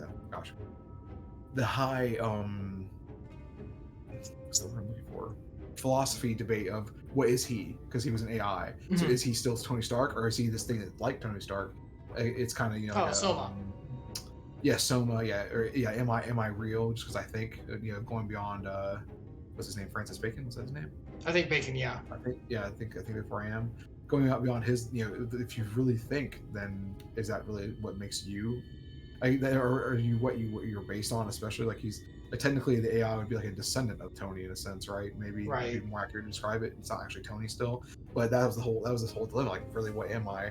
And then the worst part was he eventually made himself a body again, so he became a human again. So it's like, am I the Tony Stark that was once here, or am I a different one now? Even though I'm mentally the exact same person, physically I'm definitely not him. It's like the ship of Theseus or whatever, right? Kind of similar to that argument. What is the ship of Theseus? Where does it stop and start?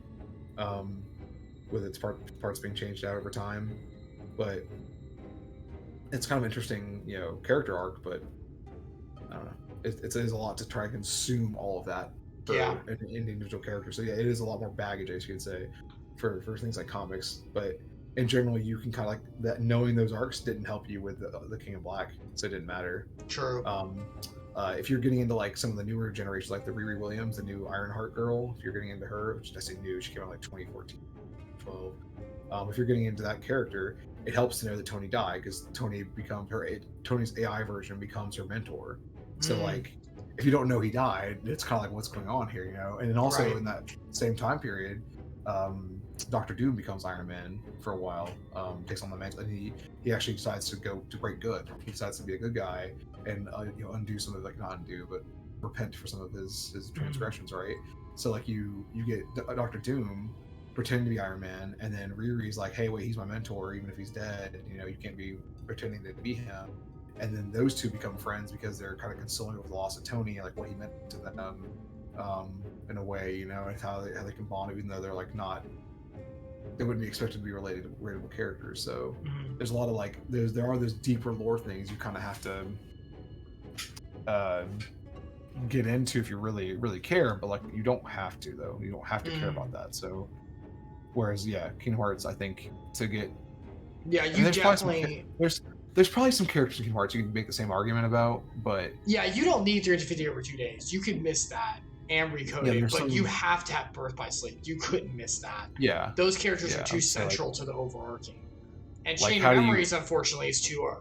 I don't say unfortunately, it's not a bad game, but it's you need the stuff in there. Gameplay you can avoid. Story you need. It's like if you get like the movie version or whatever, it's fine.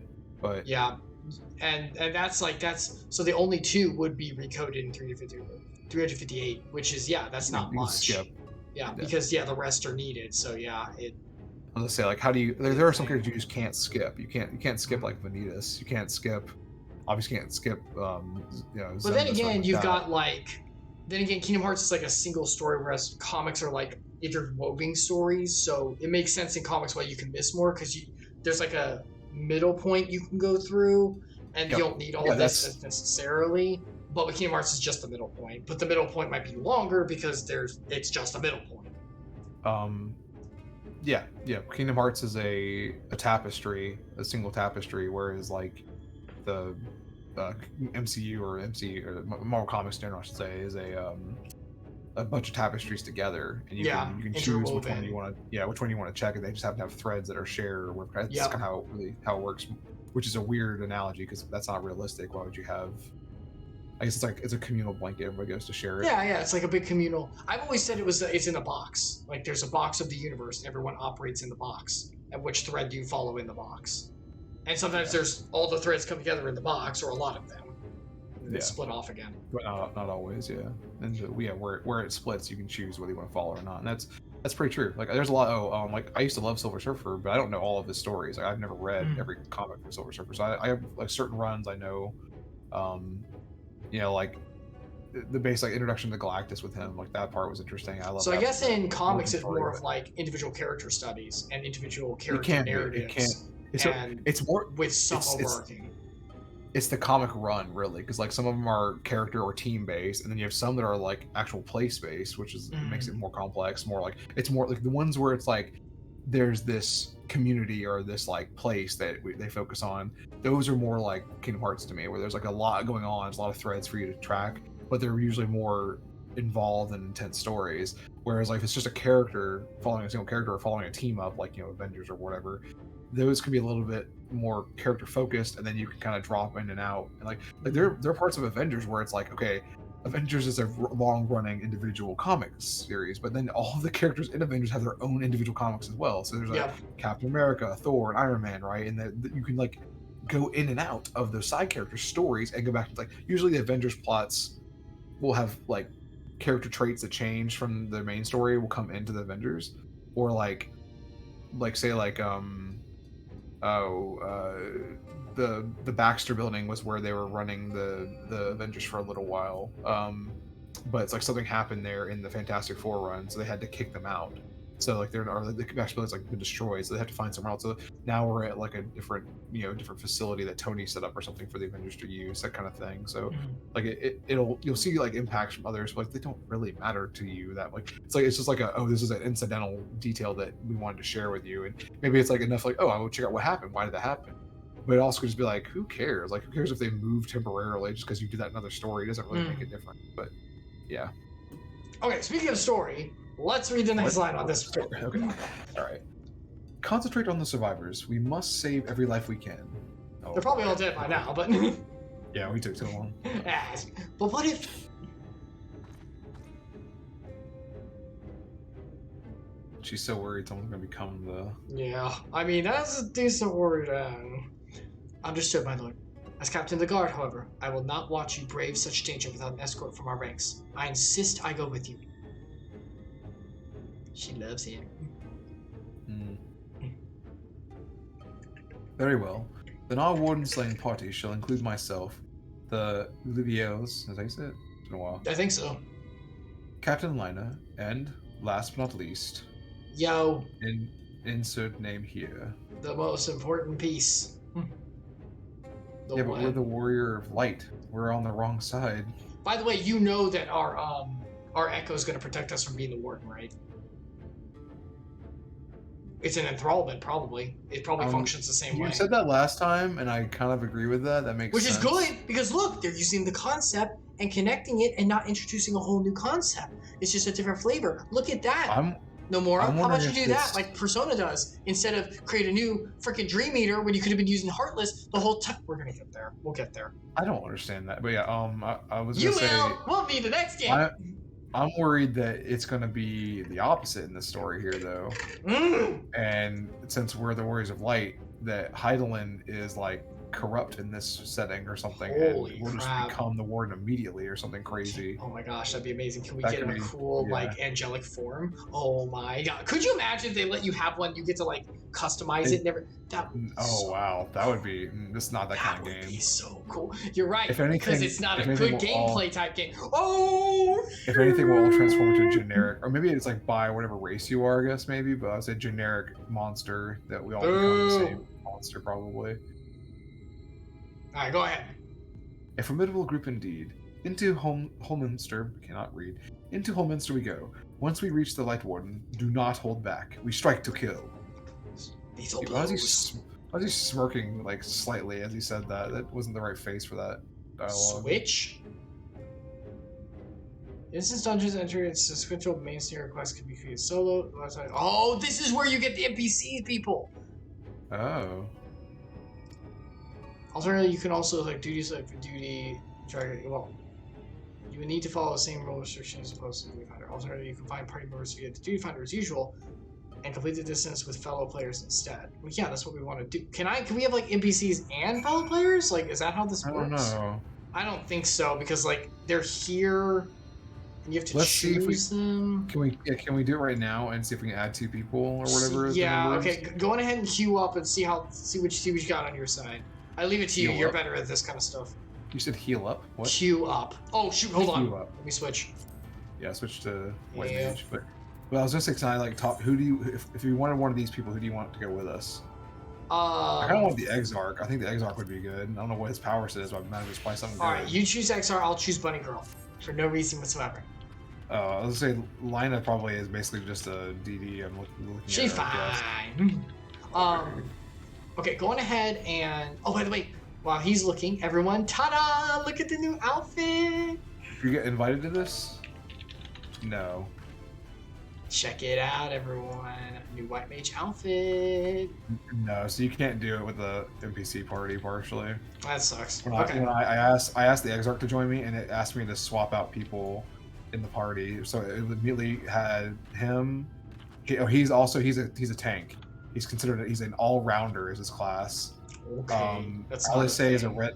Yeah, Alisei is a red mage. We knew that. Yeah. Alfino is an academician. What the is that? I don't know if that's a real class either. I don't think it is. And the Oh, I can show up on this. Lina is a guard captain. She's red. So sorry. So Alfino is a healing Acidamacian. Epsilion? Yeah. Your camera froze. Oh. I still hear you fine. Yeah. It's probably. Let me restart it. Yeah, we'll just go in the duty finder then, because it's not going to duty finder. Yeah, I don't think so. Nah. I do like that idea. It's good now.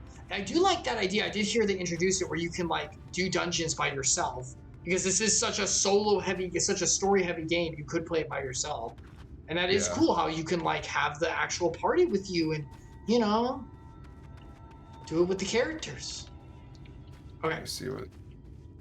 I'm walking over to the gate. Be careful. Don't start it with like. Well, you can't. You're in a party with me.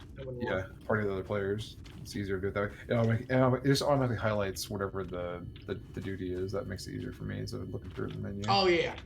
I was saying don't accidentally enter it with the NPCs, but you can't do that. No, if you click on the thing, it actually gives you an option of NPCs or with other people. I see. Yeah. It'd be cool if you could integrate, like if you you got a friend you play with, but you don't want to. But there's I guess probably like a AI balancing thing or something. It's still pretty cool that the option's there, though. I do like that. I do really like that. I bet Valamir really appreciated that because he probably didn't do these with anybody. He probably did them by himself. I'm just getting tired of the plebs. Our plebs are usually pretty good because they're so much farther than us. Usually they hold our hands because we're little babies. We don't know what we're doing. Time to switch it up. Right, let me eat something. Right. Don't forget to eat something. Oh, I don't have anything to. Oh, you gotta have something. Did I eat it? I think it did. That effect? I do. Okay, yeah. Oh, I'm slow. That's a polar bear. That's a polar bear right there. Oh, it turned white. It got infected by the light. Yeah, it's a Sun Eater. It's a forgiven conceit. It's a good name. All this stuff is gonna be like real, like preposterous, or what's the word I'm looking for? Not preposterous. It's gonna be repentance based and everything. Oh shoot. Yeah, I was gonna say like, what's the word? Wow, he's taking damage fast. Holy crap! It's a lot of enemies. I'm trying to kill the conceit. I should probably do this.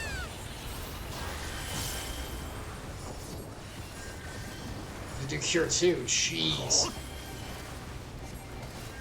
I'm going as fast as I can. All right.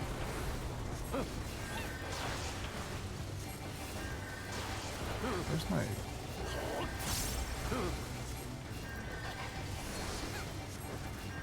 Holy crap on a stick. Put it down! I'll take the help. I got the healing ward thingy up. Holy crap. What the bubble is? Yeah. You did that? Yeah, I did that. Alright, here's more eggs hatching. Into bears. This is how nature works. That's how the Sun Eater nature works, apparently. All these creatures are formed from eggs. Oh no. What? What? This person is pulling everything, I swear. Yeah, no, that's not what I was complaining about, but yeah, that's also a problem. The freaking bears did some attack, and I was like right in the middle of it, trying not to get hit. What does this do? I'm trying to get the bears. Yeah, we're okay, we're okay.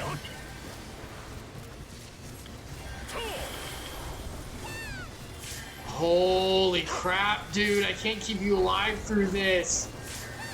Oh my god. I'm blasting the cure. Oh my god. Okay, let me try to get him up. I missed. Is he running because he doesn't want to die? Wait, our tank died. Oh. Yeah, tank. Oh. Oh no. The other DD is gonna get killed for sure. Oh wait, he's summoning back. I got the tank back. The DD. The other DD died. Yeah, I'll have to get him back later. Oh, I don't want to die. I don't want to die. I don't want to die. I don't want to die. I don't want to die. I don't want to die. Oh wow, that hurt. Gosh, you're staying in attack. Watch out. I know. Yeah. This is bad. I don't think this guy. I mean, maybe you're supposed to pull this much. I mean, it sounds like he's done it before, so.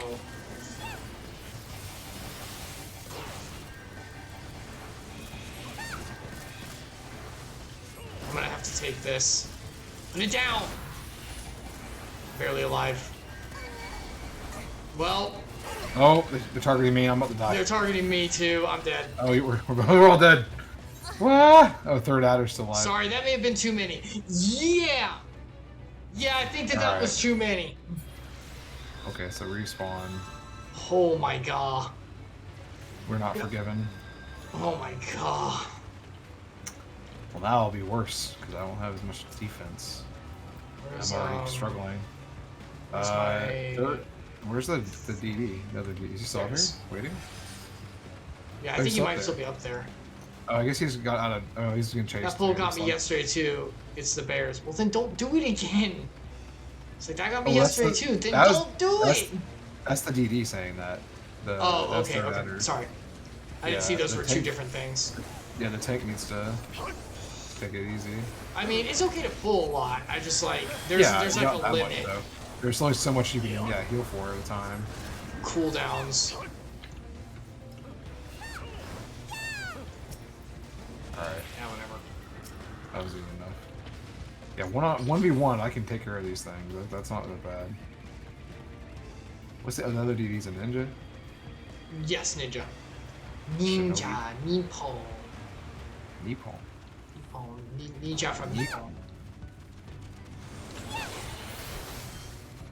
Why do you want to pull so much? Let's just kill these three. These guys are small. These three are small and not very strong. I know, but like, why? Oh my gosh, I want to die these guys so bad. I'm not gonna be able to do it in time. There we go.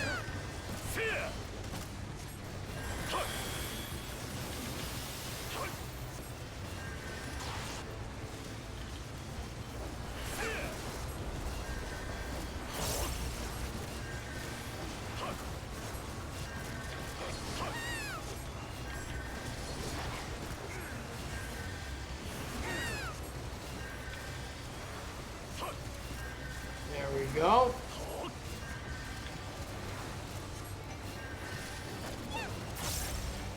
Good long key. Come on, Medica 2.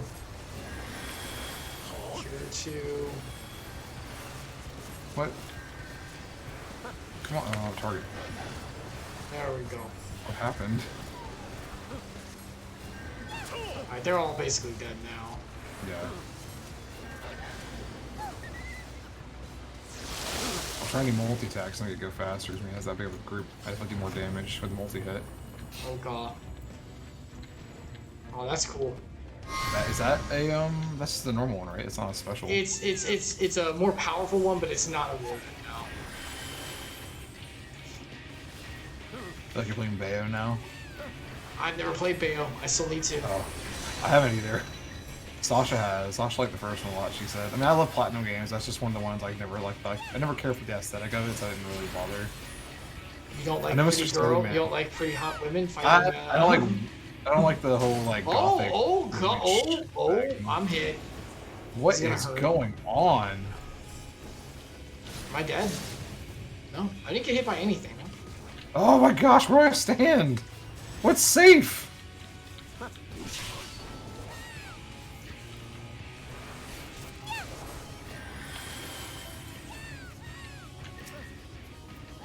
It's in the battle with me, everybody.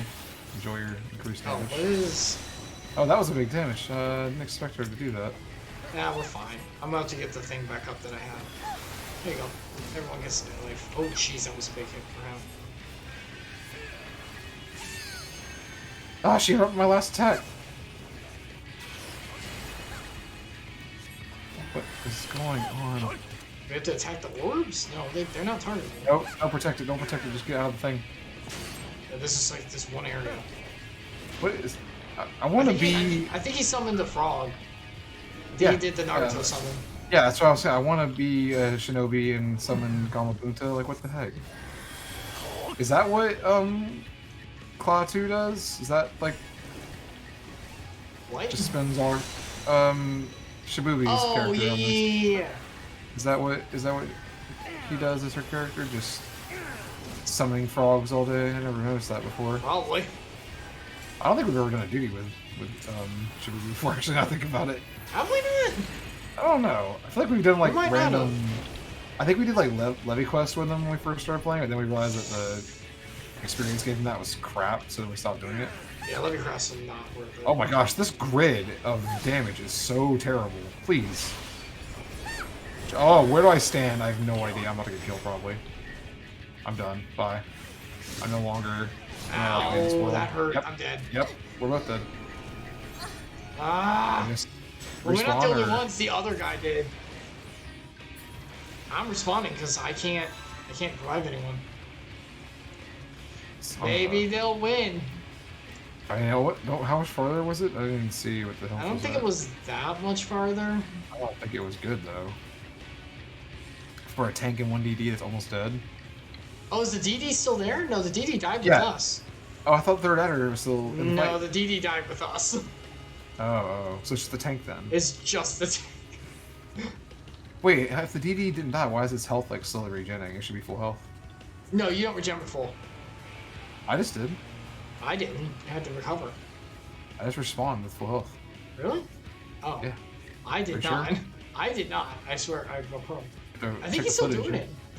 Check the footage. I think he's still doing it. Look. I don't think third outer died. I think third outer stayed in. I think. Let me check. I think third outer was nearly dead, but she's still in there. I'm pretty sure. I think it's just you and I out here. No, yeah, third outer was in there. Okay. Yeah. I think she got hit, but she almost like just barely clawed out. Yeah, go fight!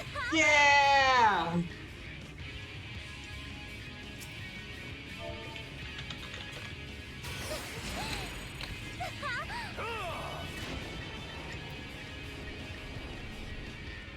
Are we gonna get hit by this?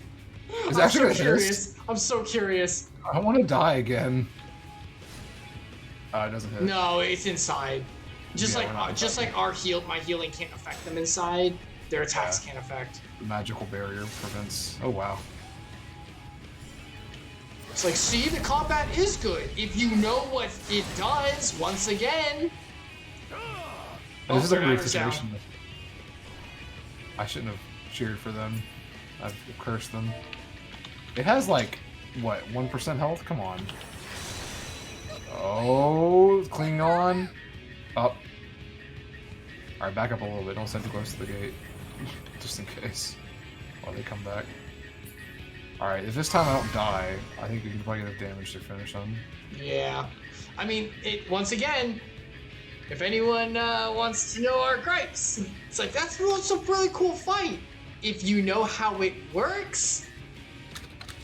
These people have played it before, so they know how to dodge and stuff. How the hell are we supposed to know? The thing's on the ground. And how the hell am I supposed to see where the ground is not and know what section? If I held LB... Oh, they're using a controller? What? They're probably on PS3. They're probably on PC. A lot of people play on PC with controllers. Why? I don't know. Brombo said he liked it. It depends on what class you are. Some classes... Your class would suck. Cause My class would suck, yeah. If you're a healer, you're cycling through would be annoying. I mean, you can map buttons differently if you want, but... Yeah. But yeah, that's what we were always set to talk about. They're out of meds. They don't have any healing pots. That's my job. I should be keeping them up. But that's what we're talking about whenever we bring it up, guys. Is like in Kingdom Hearts, you're supposed to fight with the guy or Bayonetta. You would see the attacks coming. You could like infer. You could use your logic. You might want to get over here. Me? Yeah, they're coming. They're going in. Okay, I was turning my fan on, sorry. No, you're good. I'm just like, you might want to get in before it knocks you out. I'm good. But yeah, like that's what we always talk about. Is like, hey, I get that like. What? Not paying attention. Oh no, that hit was the whole guarantee to everyone. Oh, okay. Yeah, that was like the. I was like looking at my abilities, making sure I had everything lined up where I wanted to attack them. Unavoidable chin move. Oh god, oh gosh, please. Okay, good. Woo!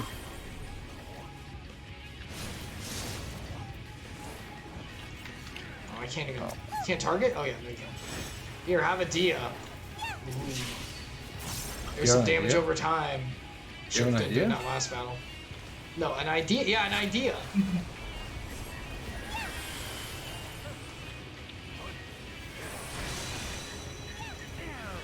Oh, I can't do the thing. I'll put this down now. What the? Target the enemy! Good gosh. That's why I don't do that, man.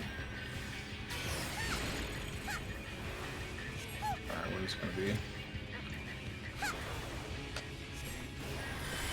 It's over here. It's the same spot on the other side. I'm gonna back out my screen. Yeah, oh yeah, definitely back out your camera. You don't ever, oh my gosh, I forgot about that. I don't have that problem because I always back out mine. I want to see the character. Whatever, fine. That doesn't matter at all. This game is about aesthetic. That's the whole This reason is the this thing's same. good. This is just us fighting about League of Legends all over again. Well, no, that was because I was like bad at like moving camera stuff. That was too much at once. This is an aesthetic thing of like, I want to see myself. You had a hard time with the RTS camera. Oh god, I don't play RTS, guys. Whereas yeah, everyone else played like the Starcraft way you're supposed to. Yeah, so we were all used to it. And I'm like, but I can't move with my character. Oh my gosh, run. At least she stayed over here this time. We actually fight her. Oh my gosh, where's the safe? Where's the safe? It's like all the I'm getting hit. I'm getting hit. I don't want to die. Woo. Oh, third adder die. Can you? I can do it. Not get hit. Res.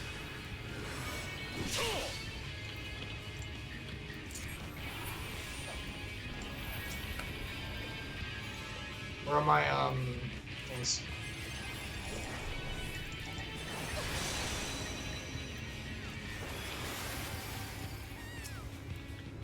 I'm healing myself too, just in case.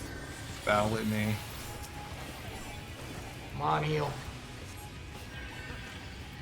Attica. Come here. Don't run away from me. I'm trying to use my combo on you. Okay, here we go. Wow, that was a great move from me, attacking while I walked away. Okay, good. So. See, now we know how this works. It's easier, but you have to die the first time to figure it out. I'm watching like the whole field to see where the one opening is. For a second, I thought it was nothing. We got hit that way. I died last time. But now I see real small squares. The orange goes away before the blue hits, so you have like that time to move out of it. But once again, my argument, I know I'm complaining, I'm just trying to make my argument here. My argument is you have to die to figure that out. Like you basically have to fail. It's like, why? Why is there no limit break? Why don't we have a limit break? Yeah. Oh yeah, we did have it by this point. I don't think so. Someone must have used it. Oh my gosh, there's no safe spot. We might be okay. Safe spot. There's no safe spot. Oh gosh, I can't have made it. Even if we fall, we might be okay. Like if like the tank lives, yeah, because there was so little left. Yeah. I was trying to use the limit break, but someone used it. What if it was the ninja? They did it really early. There's a ninja garb. Hope it's good for you, buddy. Yeah. Maybe someone help. There's a gremlin, a switch gremlin. Switch gremlin? Yeah. Oh, there he is. That's the enemy. It's one of the little fuzzy rat things, what they're called normally. Oh god. Why would the running attack. I don't know. I'm about to start doing my multi-attack. I'm trying. Why? There, you're alive again. What is happening right now? Oh, I'm still targeting the wrong guy. Ow. He's out of range. Wait, what's happening now? The tank died, so I'm bringing him back, and he has to get back all the aggro. I'll just fight this guy, I guess. Oh my god.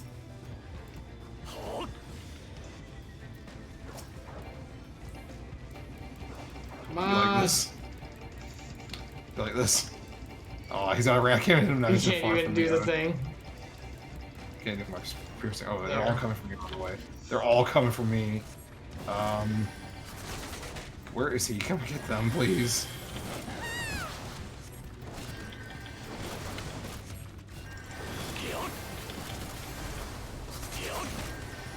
It's your cure 2. I wish the free cure 2 made it activate faster instead of like make the cost go down. I think that'd be a better like incentive.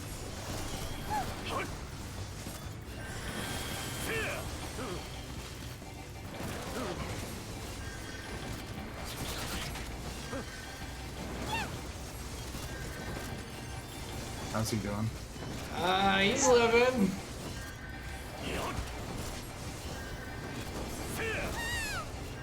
Live.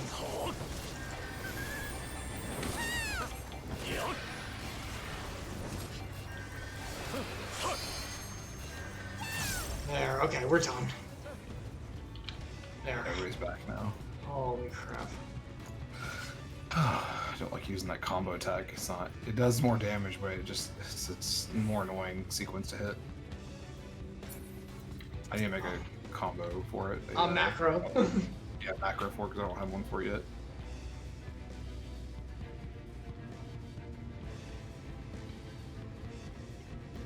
What's that? Oh, that's actually Oh. for me. For me. For me. I wanted to wear it. I think Ninja could wear it too. You might not have wanted it though. Did you see that? Yeah. Freaking jumps. Ow, What help is me. that? Please, he's targeting me. Is it attack? Who's attacking? Who's targeting you? I don't know which one. They're all on the take now. What the hell did I just use? This guy. Whatever it was probably fine. I'm getting him. There you go. I pulled him now. I think. They switch back to you.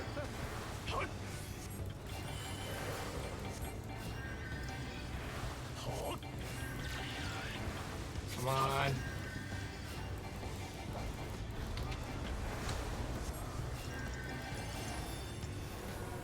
I actually used benediction. No! I meant to use tetragrammaton, whatever the other one. It should be back in time. Tetragrammaton. It's like a instant, like pretty good heal. Don't use the Necronomicon. Oh, I might have to use it anyway. Okay.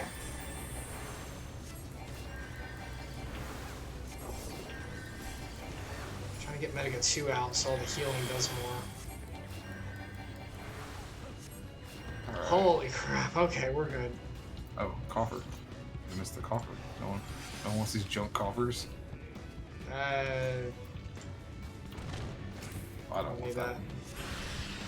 Oh Wait boy. for me, please. Oh gosh, I'm on the way. I'll just jump in, don't worry. Oh, this is the girl. Oh no, Oh, this is the girl.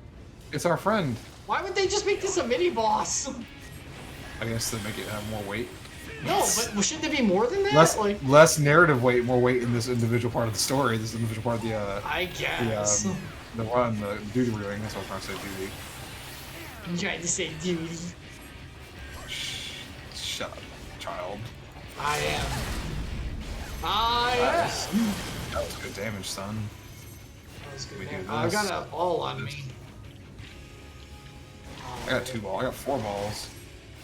I got 4. Oh, it goes in order. Yeah, it has a count how many you're going to get hit by. So you were number 1. What does that matter? It's gonna hit all. Why does that matter? Why does that attack matter? It's gonna hit all of us anyway. Healing sequence. It didn't do that much damage. You can sequence your healing better if you know which way they're going. Oh, watch out! Oh wait, I'm the guy. You're the guy. I want to be the guy too.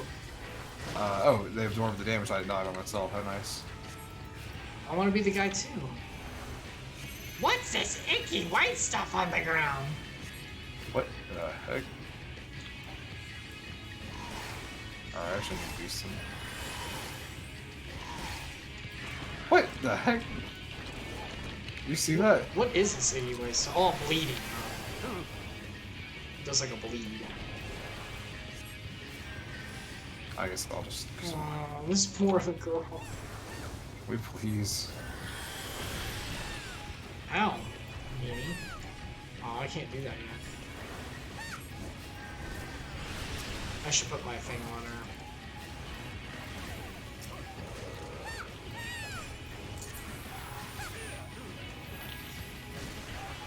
Stay in the healing circle.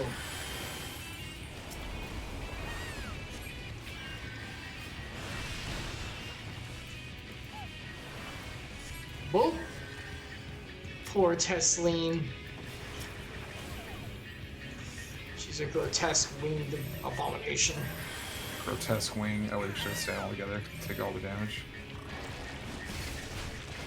Yeah, reduce the damage. I don't want to be in the bleed. Minus bleeding. Plus bleeding. How could it be plus bleeding? Pussy. Not plus. Plus. That's worse. No, plus. The Japanese way of saying plus. Okay. Get it? Plus. Yeah. I wish this guy would stop using the limit breaks. Oh, has he been using them the whole time? Like, someone has. Look how low the bar is. There's no way we're generating that little. Well, is he a single damage thing? That means he does as much as you do, so it's fine. Ninja's doing it, it's fine, but it's bad timing. I thought timing didn't matter. Does it? I mean, we can get works. we can get 2 uses of it accurately if you do it the right way, but I think we're gonna only get 1 now. Oh, the timing he did it right in the middle. I probably should have done it earlier. Is probably the problem, but one of us should have done it earlier, but we didn't. Ow.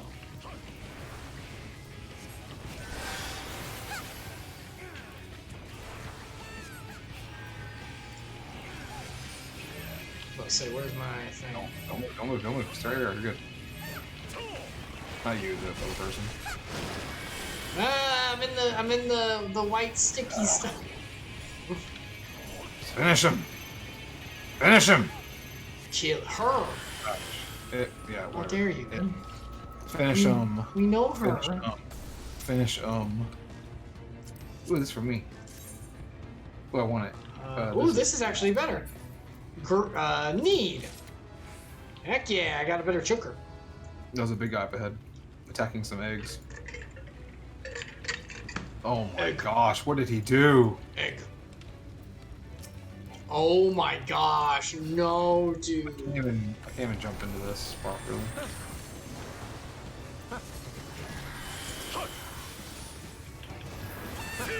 No, I don't want it on you. I love you, Ryan, but I don't need to heal you. Yeah, I don't want it. I'm big, so hard not to hit me. Are you big? Big man. Big man. Who's about to take more damage? That's a good point. By the way, does your hitbox mean that you get? Is it bigger, so it's worse? No, I just get clicked on by players more easily. Okay. There's no difference in the hitboxes for the actual like game. Good. I was about to say like that's not fair. They're not that mean. Like in that would an be kind of actual appropriate. RPG where it would attribute.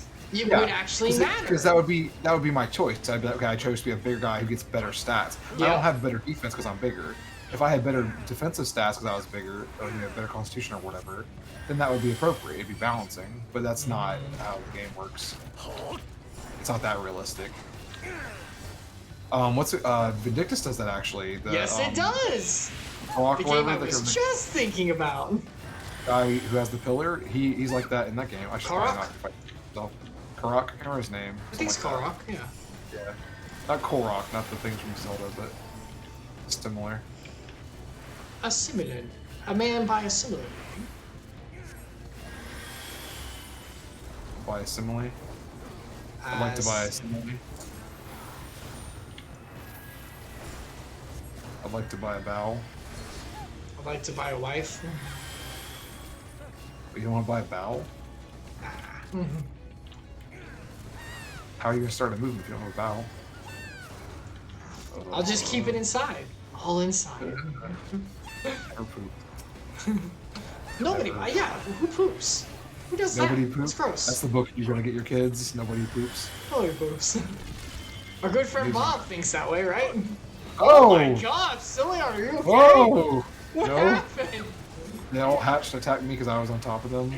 I Was knew that it was like going to happen. one attack? Like, what the heck? Yeah, it was like their hatching attack, I guess. Oh, they have like a burst out thing. Yeah, I should let the tank do it, but I was like, oh, it'll be fun. Let's see what happens.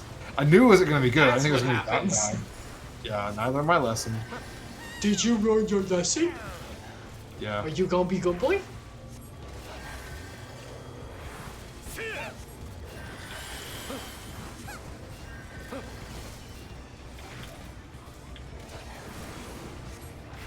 I need more damage. That's too tanky. I probably need a better wand. It's probably time to get one. I don't care about my like armor and stuff because I shouldn't be getting hit. It's for you and me. Really, DPS. And this is the problem with MMOs. DPS and healers. It doesn't really matter about our armor. We shouldn't be getting hit. Yeah, we shouldn't be getting hit. All that really matters is our weapon for our damage / shielding. Although I think armor does give some into that, right? It's not just defensive, it gives like some offensive stats. Probably. Oh, jeez. I gotta go outside my bubble. I almost didn't leave because I wanted to stay inside the bubble. I love my bubble. My bubbles. I'm a bubble boy. That statement is too accurate. I'm a bubble. Yeah, it's true. I don't get out much. What's out? What's the world? Outside? Gross. Touch grass. I go outside. That's not the problem. Touch grass. I just like I don't interact as much. Sounds like a text adventure. Well, you've never heard touch grass before? That's like a new internet thing. That's a new internet thing. Go touch grass. Okay. It means get out of the room and like stop playing video games. Yeah. Okay, I've heard that. But it sounds like a text adventure command. Touch grass. Touch grass. You know what I mean? It's foreign to your guy. The substance is foreign to you. Further research is required.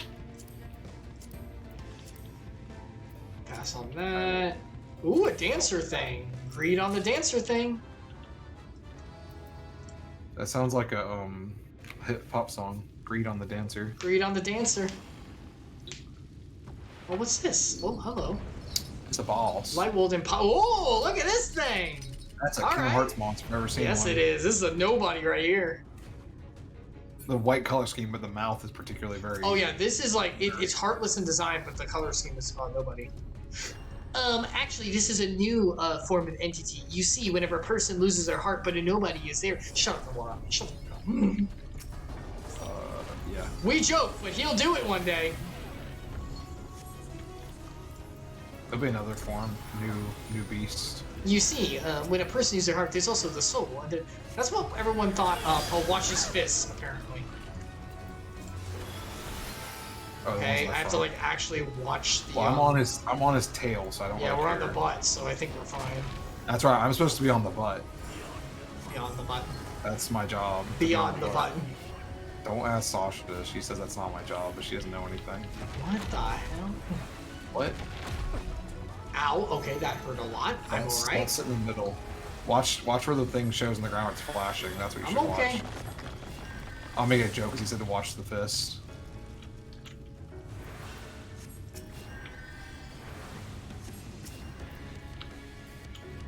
Break this? What? What? Break what? Oh, break the iron chain? Okay, I guess break What? the iron chain. No.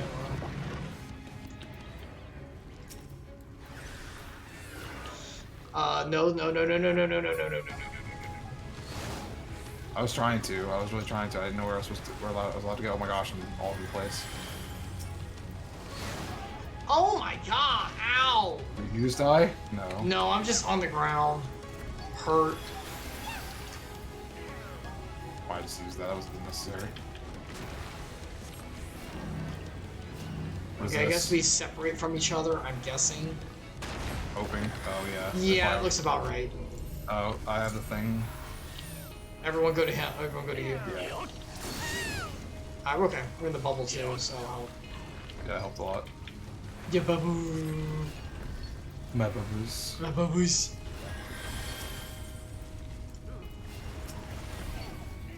Come on. Come on.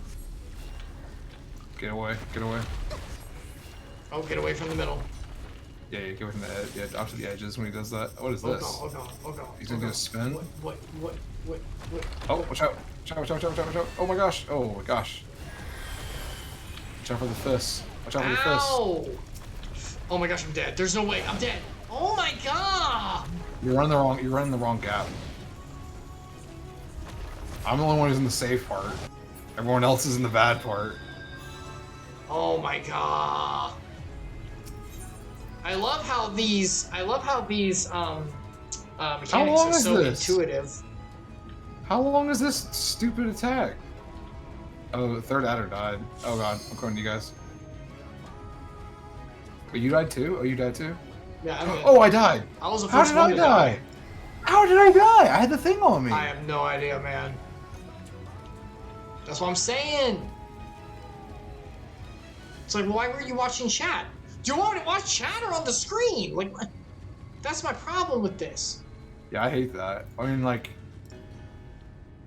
In action RPG, it's intuitive. You throw and then you dodge because you see the attack. Like, I really wish this had more of a intuitive tell system. That is like even with the limitation of the combat being positioned on a grid or whatever. Wait, how far back am I? Was there not? Oh, you gotta like run a decent amount. Shouldn't there have been a second teleport for this far of a walk? No, Jeez. there is not. There should be. There should be. There is not. It's a failure of the game designer. I swear we love this game, guys. I swear. We should just hug this butt and break the chain on one person. Or they get eaten. Hello, Third Adder.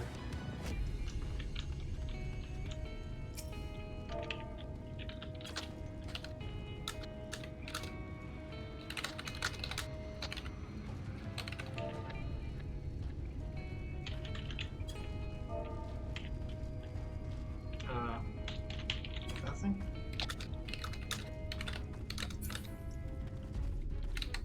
The left and right knockout punches are really angled, so they're not like straight with his body. Cool. Love that. That's not intuitive. Wait, what?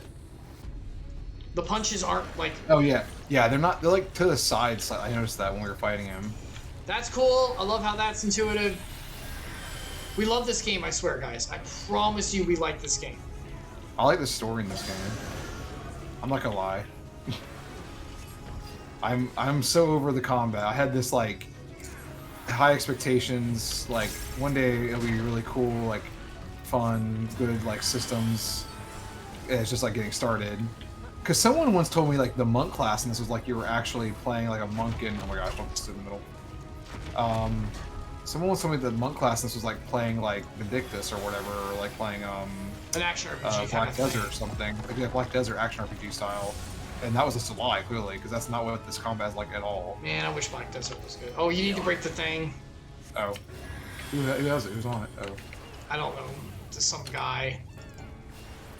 There, we got it. Why can't it be me? Just target me. Why can't it be me? It's gonna be me. I was gonna say, do it to me. Okay, here we go. We have to like go in the direction now. No, not yet. Not that far. Oh. It was just the alternating dumb big. Oh my gosh! How'd he hit me? I wasn't even in it. Lies. Lies. When will the lies end? Oh, this is the spinning one, right? Wait, is it? I can't tell. No, it's not. It's not. It's just the forward arrow post. Oh, separate, separate.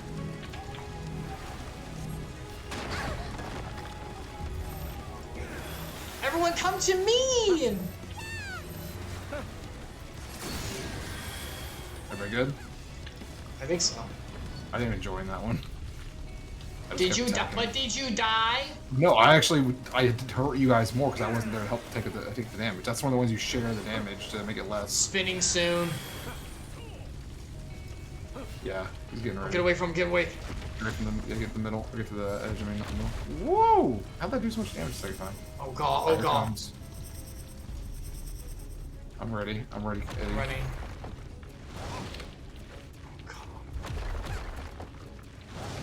There's only like a really tiny spot that's safe.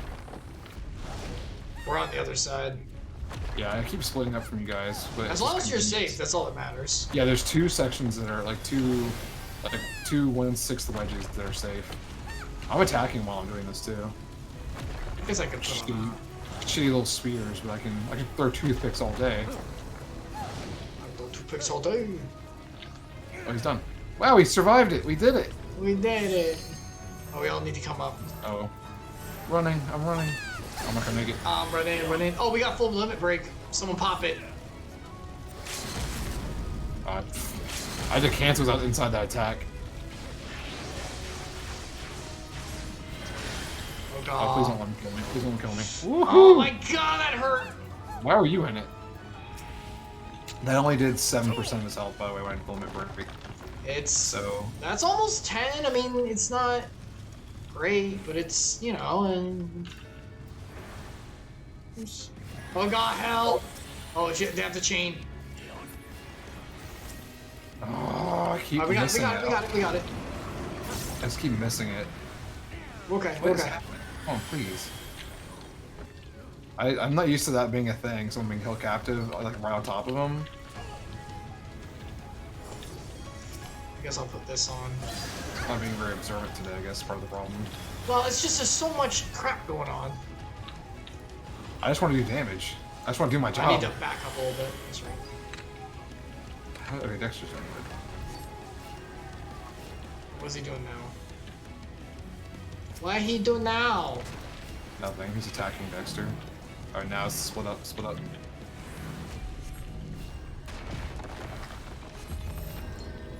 Everyone come here! I put the bubble. Oh, cool. It's perfect. Alright, now what's happening? Nothing yet.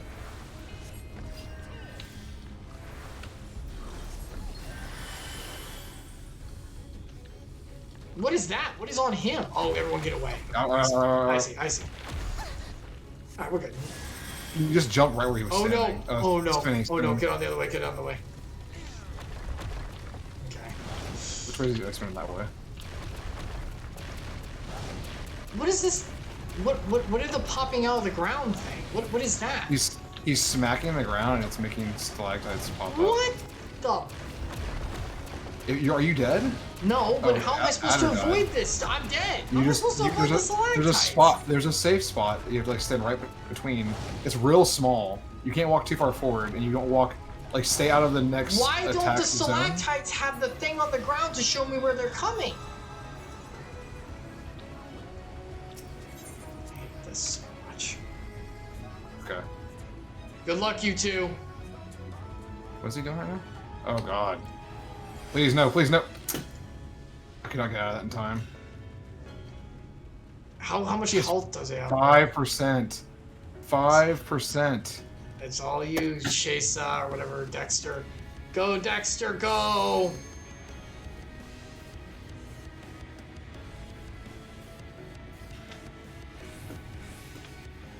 One of these days, we will play Invictus and we will enjoy the combat. Like, Man, why didn't the stalactites have a thing on the ground to show me where they're coming from?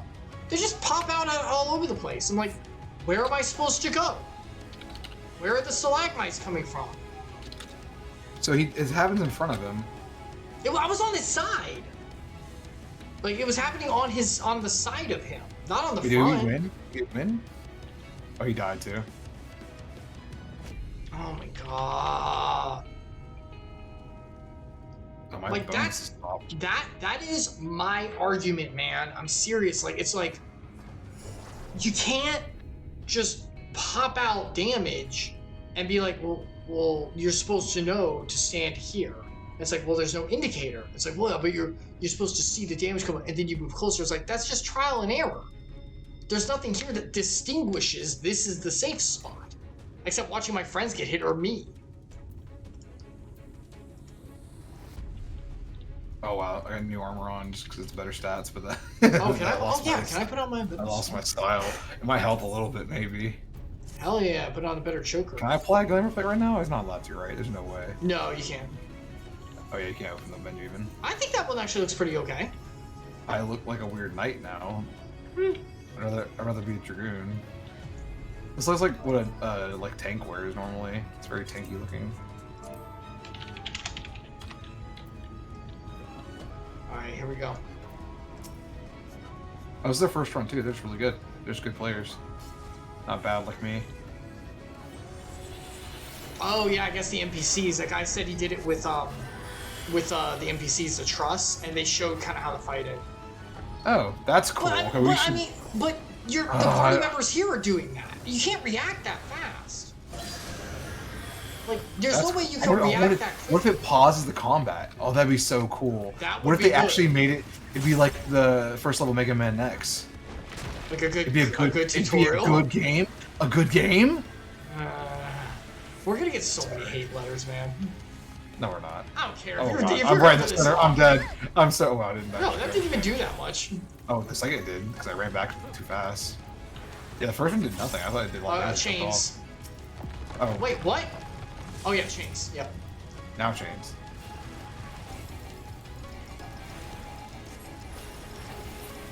Alright, good. There, you can have a heal. I need to heal myself, yeah, I'm not doing it. I put on a heal over time for you. Okay. And there's more heal over time. Please don't hit me while I'm doing this, jeez.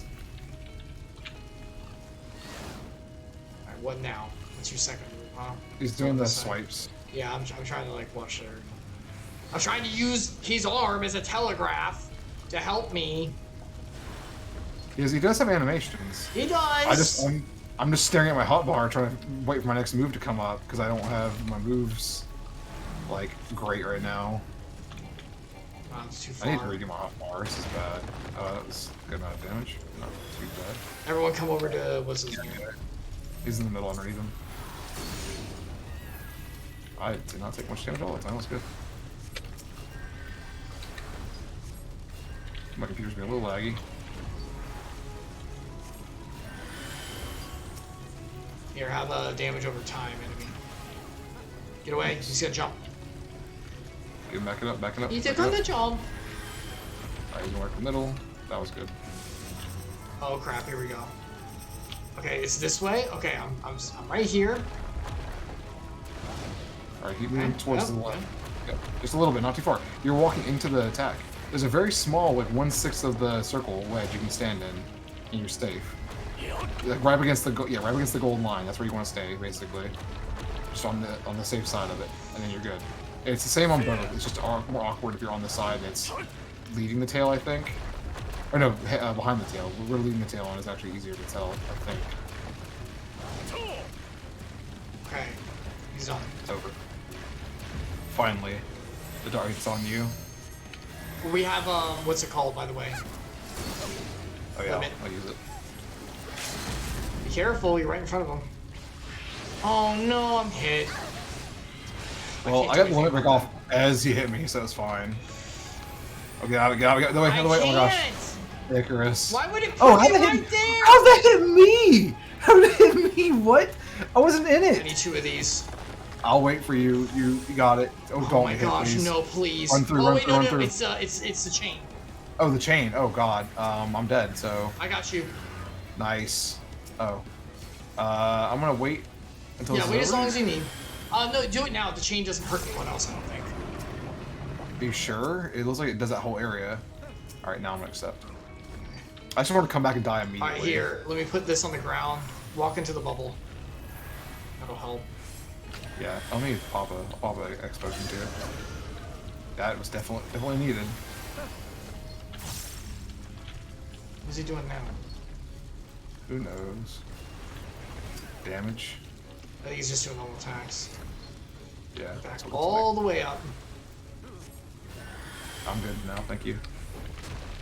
Yeah, I'm just kind of popping Alright. in general. Oh, don't stand here, don't stand. Around. Pop that, might as well. Everyone get near me. Oh, I hope I don't die. I didn't know why I did that. That was not good. That's fine. It's alright. No, that was me. I pressed the wrong button. It's fine. I got mana for days thanks to what's it called? Whatever its name is. The one that regenerates mana immediately. Alright, get right from the middle. Out of the middle. You're okay. Alright, here we go. Here we go with this do crap again. the fun move.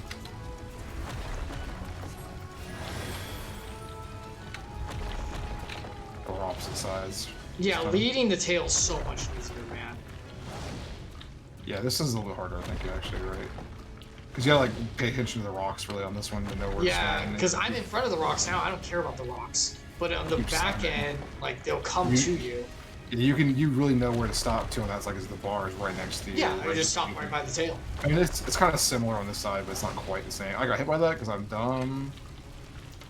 Oh, he's almost dead. It's so close. I just want to finish him. Everyone come to me. I'll put the bubble up. I don't need it. I don't need it! I don't need it. Let's I just don't finish need him. it. Yay, he died. I hit him with a mirage jump to finish him. That was fun. Yeah, this is nobody actually. Yeah, the chains are very nobody-ish. Yeah, he's missing 2. He doesn't have enough zippers to be an unknown. Oh, look how sad we look. A heartless. Yeah. Wait, who's becoming a all the monster? guys joined up as if they were fighting in different areas. Yeah, everyone was here the whole time. Don't worry about it. I'm gonna give it to Adder because Chessa pulled too much. Where's the... I don't even have the thing to... Oh, player It's not combination. There you go. helpful. Adding comparison.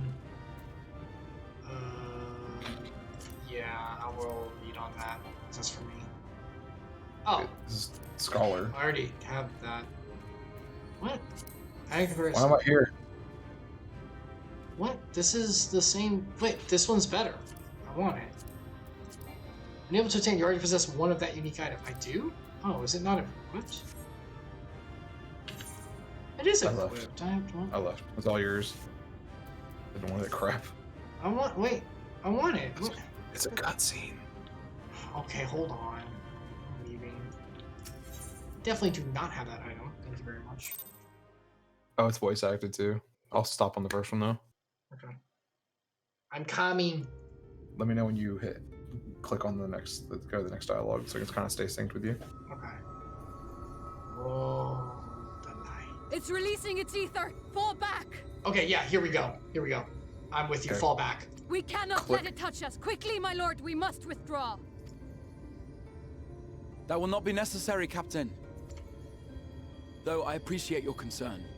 The eternal light of these creatures has confounded us for nigh on 100 years. For each we have put down, another has risen up in its place, born of the self-same ether relinquished by its predecessor. But now we have a way to contain that corruption. Oh. We're the container. We're the vessel of light. Blessing Oh, of so it wasn't a light. bad thing? And It's the like- hero who wields it now stands before Because we are light attuned. You son of a bitch! He brought us here to be a container, a jar to collect all the light and take it back with us. Are we gonna skip the calamity basically? Like there'll be no calamity, but we'll take light back with us. Oh god. That's kind of cool actually. So you keep a whole world from dying. Transformation, transformation, transformation. My armor looks so stupid. I'm so mad right now. But it was better for you. Yeah, helpful I guess. Ow! Oh, jeez! Oh, god! I got the tinglies. Light bright, making warriors of light. Wow. Well, we absorbed it. Let me have wings. It's literally the opposite of what we both said. Oh, I my was like, halo! oh. My girl's halo! Now it makes sense. Oh yeah. What? Oh, your halo's glowing. Oh, you just have like a aura now, a blue aura. A blue purple aura. Whoa, what? What? Now we've Uh-huh. come to destroy this world. Oh! What? We parted! Behold, the monster's power is broken, and the world, twisted by its touch, returns to its rightful Where did form. we send it? Returning it back to Heidelin? Like what? That's cool. Get The walls of light leaving. So it's actually nighttime right now. That's awesome. If it had been daytime, it would have been so less dramatic. They're like, why can't I see things this easily? So we're pushing back the light. We're gonna just do. Are we going on a campaign to push back the light across the entire world now? Is that the next part of That the is game? definitely the new thing. I don't want to do that. That sounds awful. That sounds like dirt, like boring, busy work. Well, what if we like had cool enemies?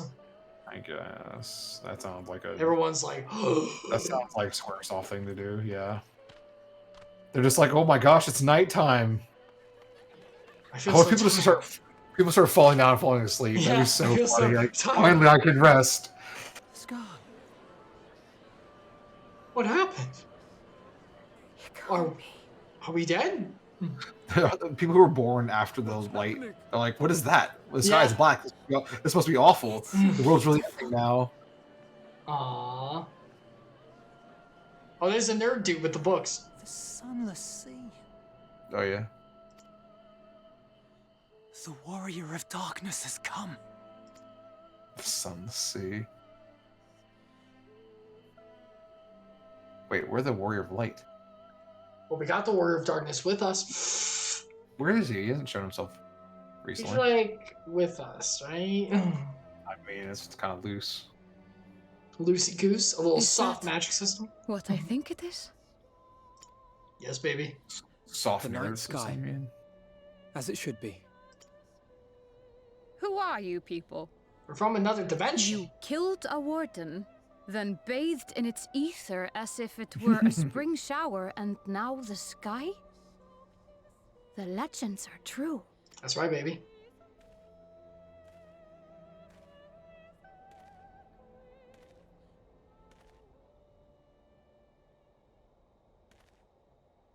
My lord?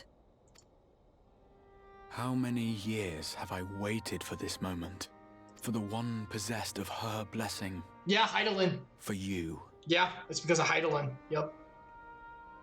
No, Epsilion, that's why Minfilia was there. She said she's holding it back. Like, she's another one blessed by her. So she's like, I'm doing literally all I can. I can't go down there and take care of it, like, on the ground.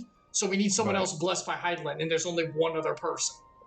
Okay, yeah, makes sense. Because we're, like, immune to light, You have basically. vanquished the Lightwarden of Lakeland, and for the first time in a century, darkness has returned to the mantle of night. Without the ever-present light to sustain them, the Sin Eaters will have no choice but to retreat. Epsilion, question. If we were walking around with Valamir, would this area be nighttime whenever ours was the eternal light before we beat this? That's a great question. I mean, if the world is user instance like that, then yeah, in theory they could give, depending on what part of the story you're at, you have different weather effects. So we could always have light, whereas he could actually have true weather effects like it was normal. That'd be cool. And it wouldn't impact, like, technically the weather does impact combat, but it would impact us differently, I guess. I don't know. That's interesting. I wonder how that works. Yet our victory. Yeah, that's one of those things is that's like really far hard to from do when you don't have complete. user-based instances. Mm. Though darkness has fallen here, the other wardens yet bask beneath burning skies, feasting upon what little life remains. Even should it cost me all I have, I would see each and every one of them slain, that this world might be spared from oblivion. Not only for the first, but for the source as well. Save one, and we save the other. Save the cheerleader, save the world. But, be that as it may, I concede it was wrong of me to summon you to this fight against your will. Thank you. Yes. I swear, on my life, I will one day atone for that deed. But for the present, so he's gonna die. I beg you, stay Oh, yeah. and see Oh, this yeah. fight to its conclusion. Cast down the wardens and restore darkness to the first. So if we were in, like, a world that was overcome by water, would we be doing, like, would we become Team Magma and, like, get the land to come? You know what I'm talking about. I'm serious. We would become Team Matt. We'd just be SpongeBob. No, we because the got- world would fall in on itself. No, we gotta absorb all the water. Oh my god. Oh my god, you're right. Oh my god, it's so dumb. We just absorb the light. But seriously, like, if we were in, like, a different, because light and darkness is easy, you know, you make the sky dark. But if we're in, like, That's a good point. every element would have to. Well, there are 14 worlds. How did the Earth get destroyed? It just got bigger. Like, what happened to destroy the Earth one, where it's the ground? Oh yeah. Earth? What was Did everything just turn into stone? Like, what happened? You know, that's terrifying. Everything becomes inorganic. Maybe it's Yeah. like organic life gets inorganic, and everyone just starts to get, like, the stone disease, like from Dr. Instead of Stone or being whatever. Yeah, instead of being sin eaters, they turn into like giant mineral monsters, like giant Yeah. mineral creatures. And people, like, freeze in stone. Yeah, This is a pretty cool concept. I'll admit, I like this. This is, like, interesting. Everybody would die from petrification. Yeah, this is interesting. I like this. Like, the different, like how this could work. I could see a good campaign being made on this using one of the other elements. Yeah, one of the elements that already. Actually, I'm surprised it's not already a story thing. I feel like someone's already done this. I'm sure someone's done it in some variation, of course. There is nothing new under the sun, as Solomon pointed out. Okay, which one will you do? It seems I have no choice but to fight. Is funny. I don't want to do that, but that's funny. Go for it if you want. Which one do you like the most? Either of the other two are fine by me. I'll do, I'll become the warrior you need. I'll do that one. All right, I'll do it. Sounds like a glorious adventure. I don't want to be smarmy. I did the. On behalf of the first, Excited, I offer you fist my bump myself. deepest thanks. Same thing. So yeah, same dialogue. Thought so. I understand there is much at stake here, Exarch, but why do you risk yourself so readily? It must have been a dangerous drain on your ether to summon even one person across the rift. I do it for my people, of course. To give the Crystarium the tomorrow it deserves. Why would you ask that? Like, why would you do this? Because he cares. What? No, I know we're building up the, but no, she was asking, why do you do it like with abandon? Why do you do it why do you do it where you don't matter? because he's the only one who can, and because he cares. That's a dumb question. Yeah, but she's saying he needs to like consider himself and take care of himself too. Well, 'cause if he yeah. goes away, then a lot of this can't be done anyway because he's literally the only one who can do the Crystal Tower stuff. What am I saying? Here I am, the counselor, being like, why wouldn't you just say it? Because asking a person why, even if you know the reason, is important for the... Yeah. And it's That is actually true more of a now, narrative yes, issue but here. the so city the had yet audience to be can built when understand you his first called forth motives. the Crystal Tower. Also, psychologically, yes, it has an effect. I mean, yeah, in real life, if you ask that question to a person, yeah, it's exactly what Welcome you're to describing. motivational interviewing. I think for us, it's more of the audience needs to know the motivation. It's more of a narrative thing. And now I say as being our character, our voice right now, since we don't have one really. Oh, yeah, no, hold on. She's got a point on that one. I'm simply curious to know what prompted you to commit yourself so completely to this particular Oh, cause. he's guilty. Why are you saying so Oh. guilty? That's a good point too. Oh, look at that hung head. There are things which we can ill afford to lose. Oh, there must be... He's pretty- Either he's guilty or there's something he needs to protect that he's like, this I'll say daughter he's- of mine or something. And His wife, his I girlfriend. sensed from the first that I had a part to play in preserving them. He's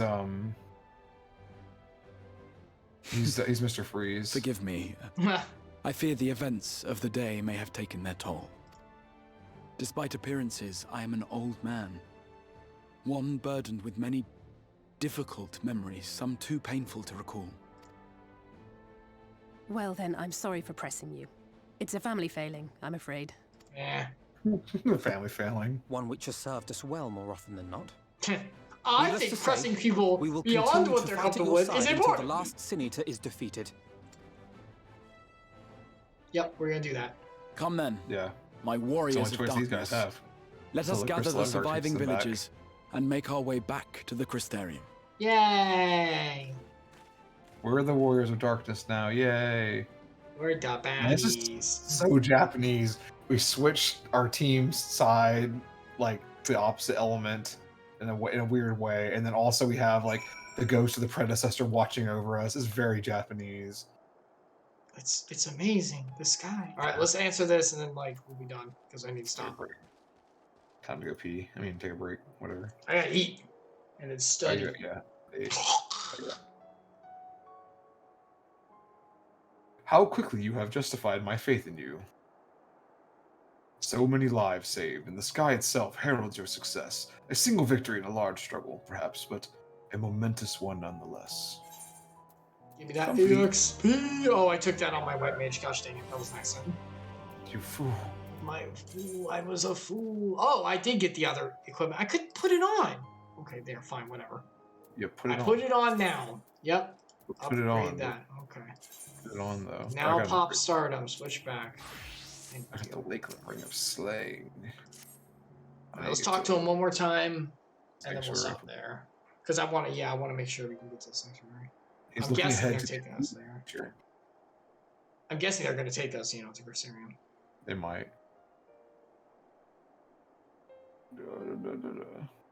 Now, as now as for how we proceed from here. Not Nods. nods. Salute. The villagers we evacuated earlier have arrived safely in the Crystarium. They seem to be accepting their situation for the moment. Most folk are far too distracted by the sky to worry about wounds or lost homes. They whisper and wonder if the Warrior of Darkness has come. 'Tis to be expected. Insert name here. I must ask a favor of you. Would you be so kind as to conceal your involvement in this endeavor for the time being? I want all the credit. I will say, play the unsung hero.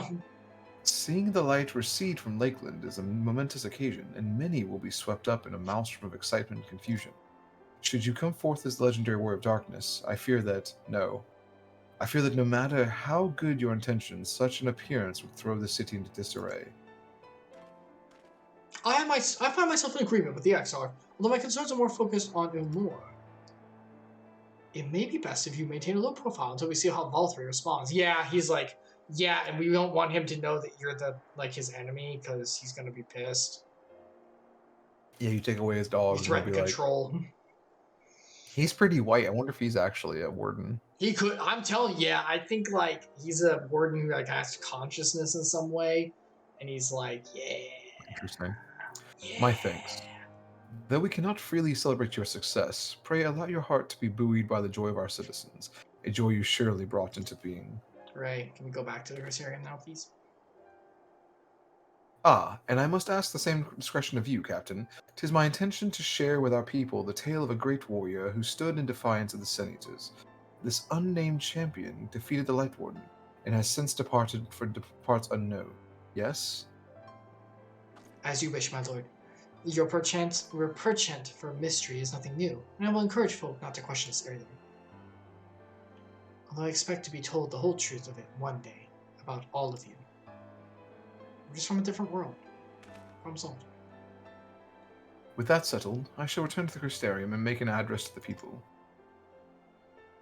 These explanations and adjustments will consume much of my time, so pray take the opportunity to rest and recover from your exploits, and to think. You'll not even need to shutter the windows to enjoy a dark and peaceful night's sleep. No more blackout curtains. Some needed. freaking thieves are going to discover how much easier it is to do their misdeeds in the dark, and this is going to create a whole new issue. Yeah, but at least it's the people who live here doing the issue, not some like. Oh yeah, no, it's better. It's just like this is going to take some shift. It's a lesser evil, right? That's what it really is. Because now it's like not impending doom. Oh yeah. Well, maybe I don't know. We don't know how this works. Maybe the thing will come back. They haven't mentioned that. Like, why are they like totally ignoring the idea that maybe it'll spread back over here? I must state. I guess that the whole idea is we're going to kill the other Lightwardens quick enough so they won't like get over here.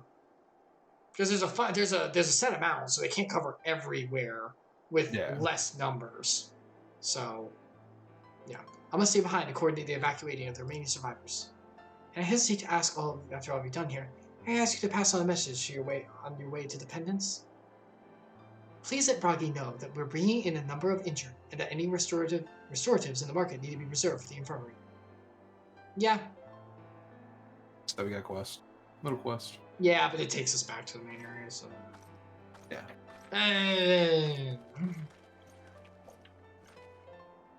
We should start making our way back to the Crystarium. Slowly, mind you. It wouldn't do to arrive too soon up to the Arxart. I'm staying behind as well. There's something I need to check on in Holminster. We already went through the village top to bottom, I say. We should all take the chance to rest. You and two... Oh, the Dark Knight is... I knew one of those eaters. I can't rest. Not now. I'm glad that they referenced that. Yeah, I'm glad someone... I bet that if you were with her in the battle, remember, because of NPCs, she would say something. Because I know they have dialogue. Like, I think it might even be voiced in, like, the thing. So she probably said that makes me almost just want to do these solo and see what it's like. But we have each other. Yeah. No, I want to do it with you on stream together. That's more... I wish it had the NPCs. I wish they were just in the cutscene. Like, they should have, like, little cutscenes in the fights. Oh, you mean like what we talked about before? And Yeah. how they should integrate. Wow, it's almost like our idea. I bet they do that in Endwalker or whatever now. I bet they've progressed it to that point. We'll see. Especially a slow, steady change, yeah. Yeah, there is slow, steady changes. So please, I wish to be left alone for a while, and that means you as well. Insert name here. I shall be cross if you try to follow me. I promise to find you later, when I feel myself again. I'm gonna go cry alone. Just you and me then, or shall we? It's just us again, dear friend. The two of us, as it always is. We're all just like, yay. Alfie, no, my favorite. I love Alfie, no, stop it. Alright, Crystarium we go. Warp us and then we'll end. Oh. I mean, we can walk, but let's warp. Let's warp. I have to go devotional and eat. Yeah, that's warp. That's I have to do devotional. I'm hungry. I'm teleporting. I need food. I have a pizza that needs to be cooked. In fact, I should go turn on The oven. that oven. Actually, yeah. Yeah. I'm gonna Heat do your that oven before while- the devotional, but I'm gonna wait. Yeah. Okay. Oh wait. Where's the There is someone we need to go see. Where's the mender? I know we need to mend. Oh, mending. I don't know what the closest thing. Okay, yeah, the markets. Yeah. Wait, markets? Markets. Oh, I guess that's pretty close. There's one like right next to us actually. But, That's the one I saw, so I'm just going through it. yeah, there's a few of them in this place actually. They did a good job of spreading them around. Repair my stuff. I'm hurt. We died so many times. I need to get a better Weapon? SSD for my computer.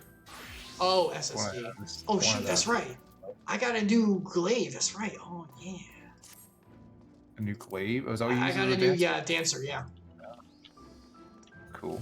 I'm gonna fix my outfit. That's pretty cool looking. It's got like dragons. Oh, It's got darkens. how about you fix your face? How about you? But if I put on... Yeah, I'll do it later. Okay. There we go. All right. We are going to stop there. Okay, Warrior of Darkness is our quest we're on. Yep. Put that in the Discord. Yep. I can do it if you want, or it's up to you. You want to do it? Yeah, go ahead and do it if that's okay. Okay. I'm going to exit out now. All Very right. nice. Very nice. Okay. Oh, with the tone you said, we used to exiting out, it just sounded like very Very nice. what's his name? Borat. Yeah. Okay, Epsilion, thank you so much for sticking around. Thank you. Yeah, That was fun. good. We did it. Good chat. Good duty. We did a duty for once. We did a duty. We beat the first Lightbringer. We got like 7 more to go. It'll be great. Isn't that many? Don't say It's that. it's more. It's Oh, more. it's I like remember it was a 4, bigger number. right? No. It's gotta be like 4. There's no way. Maybe we'll I'm kill gonna look. 2 of them at once, like in a double boss battle. You know how like sometimes there's 2 entities in a boss battle. You know, we have to like move between them. So we just cleared Lakeland. Yes. There's Arang, Calusia, Ilmeg, and the Rock Tika Great Wood. There's only 4 other areas. Okay, that might be 4 then. Maybe we'll be Wait, okay. there's one we don't know about. Never mind, it's all on the map. Okay, fine. That's not too So bad. 5 more. Yeah, 5 more is not that bad. Okay. So we had the introduction removal, and we'll have 5 more, and probably like one of them will be like much harder than the other. Probably one of them will probably be the one in Calusia. Calusia.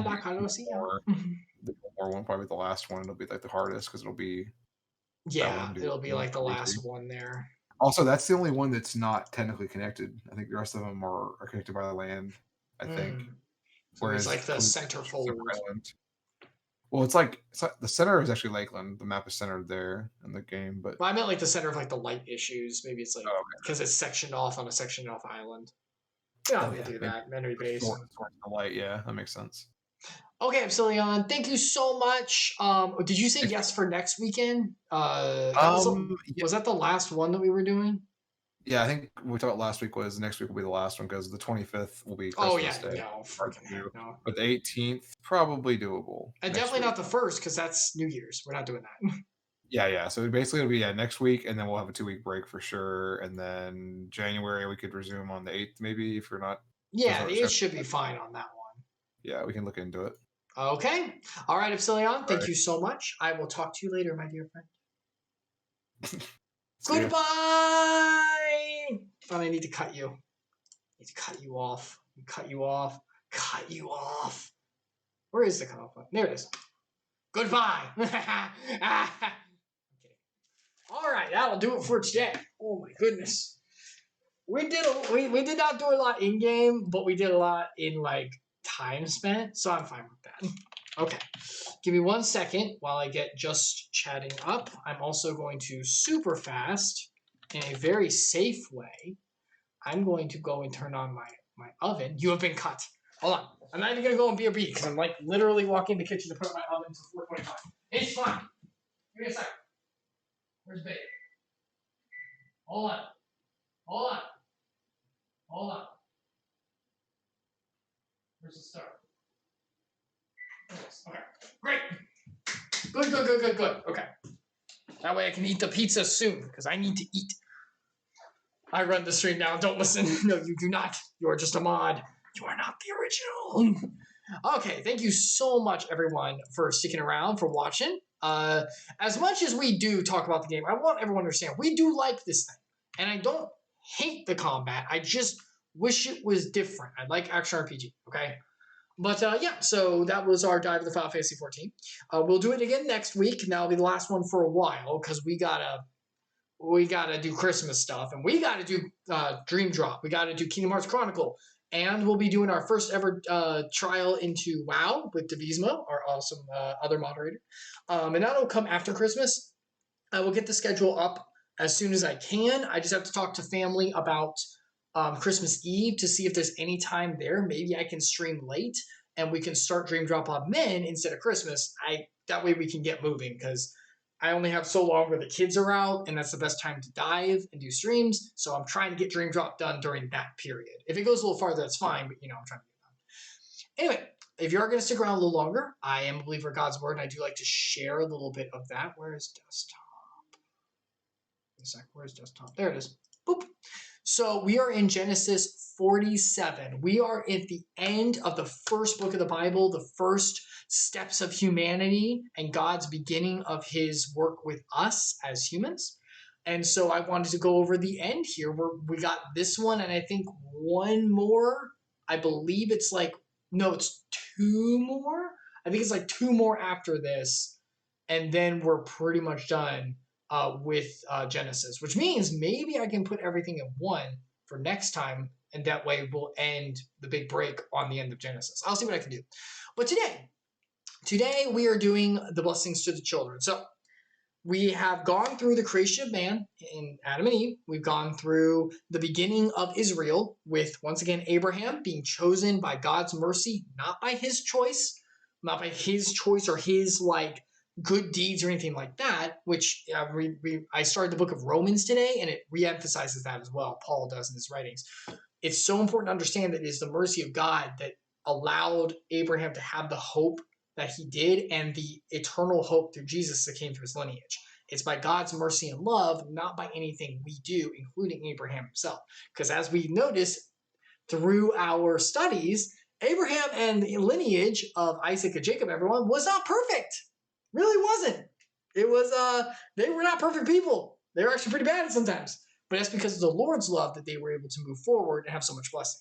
So, Joseph, one of the sons of Jacob, Israel, the son of Abraham, Abraham, Isaac, and then Jacob, who was renamed to Israel. Okay, we've gone through all that.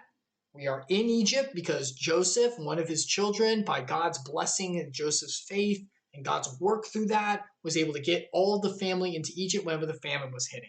So now they have one of the only good spots in Egypt that has there's a lot of good spots, but they have their own spot in Egypt. They didn't have to pay for it. It was given to them because of Joseph's work. So they settled in Goshen, place in Egypt, and now they get to prosper and live there. So now that they're settling down, Jacob, Israel, the patriarch of the family, who is going to be made into a nation, is getting old. He's coming to the end of his life, and he knows it. So before he goes, just as Abraham did, just as Isaac did, Jacob is now going to give the blessings to the children. And he's going to start not with his firstborn children, not with the 12 brothers for the tribes. That'll be next. First, he's going to start with Joseph's children, because Joseph has kids, and so he's going to bless them. So, Jacob's burial request. Before he blesses, he has a very important request. And this is important because it goes with the promise of the promised land that God gave to the nation of Israel. God said, the land of Canaan, a land unknown to you, will be given to you and will be your promised land where I will bless you. And Jacob knows about that promise. So his dying wish is going to involve that. And it is, and later on, in the later portions of the Old Testament, this is referenced, by the way, and is fulfilled correctly. When the time drew near for Israel, Jacob, to die, he called his son Joseph and sent him. Joseph, the son with the coat of many colors, who got them all there. If now I have found favor in your sight, Put your hand under my thigh, which is a way that they would do vows. They put it underneath the thigh because that's like a vulnerable place of the body to like show I show vulnerability and accept the like, you know, the promise that we're making, that whole thing. And promise to deal kindly and truly with me. He's like, please follow through with this. This is one of my last wishes. Do not bury me in Egypt. I don't want to die and live here with my bones buried because they would bury the bones. Not bury me here. Let me lie with my fathers in the land of Canaan, in the place where Abraham, my grandfather, our great-grandfather, our patriarch that God first called, and my father Isaac, where they're buried. Bury me there. Because that is the land God promised me. I want to be in the promised land where he placed me. And Joseph answered, I will do as you have said. You got it, Dad. And Jacob said, swear to me. And Joseph swore to him. Israel bowed himself upon the bed. He's not dead yet, but he's, you know, getting to the final, like he's settling in. We're getting to the end of it. Then Jacob does a recalling. Remember the promise that was led all the way through Abraham? Jacob's going to recall that. Joseph was told by Jacob, behold, your father. Oh, no, he was told by another, your father is ill. He's coming to the end. So he took with him his two sons, Manasseh and Ephraim. He took two sons, Manasseh and Ephraim, Joseph's sons, not the 12 brothers, Joseph's sons. And it was told to Jacob, Israel, your son Joseph has come to you. So Israel summoned his strength, what he had left, and sat up in the bed. He's ready to do the blessings. Jacob said to Joseph, God Almighty, he knows exactly where his blessings in life has come from. The first thing he says is give the proper honor to the one he went to. Appeared to me at Luz in the land of Canaan and blessed me. We know about that story. And he said to me, behold, I will make you the same promise as Abraham. I will make you fruitful and multiply you. I will make you of you a company of peoples and will give this land of Canaan, to your offspring after you for an everlasting possession. Notice how it says everlasting, not like for a worldly possession, for kingdom and lineage to come, everlasting. This promise that we see for Abraham all the time is still in effect today. The nation of Israel and those who will come to know Jesus' name through the nation and through Israel and itself, the Jews, will possess that land. That's where the millennial kingdom will be founded, and that's where the land will be possessed by the kingdom that will be made by the Lord. Now, this kingdom went from just Israel into the Gentiles, into all of the land, into everyone. That's the whole point of Jesus' death, is to open the gates for all. These sheep are not of my fold, but I must call them and bring them in, as Jesus talked about. This is that promise. And now your two sons, Manasseh and Ephraim, this is Jacob talking to Joseph, who were born to you in the land of Egypt before I came to you in Egypt, are mine. They're part of my family. They're part of this lineage. They get to participate in this too. Ephraim and Manasseh shall be mine, as Reuben and Simeon are, his other two sons, his actual sons, some of the brothers.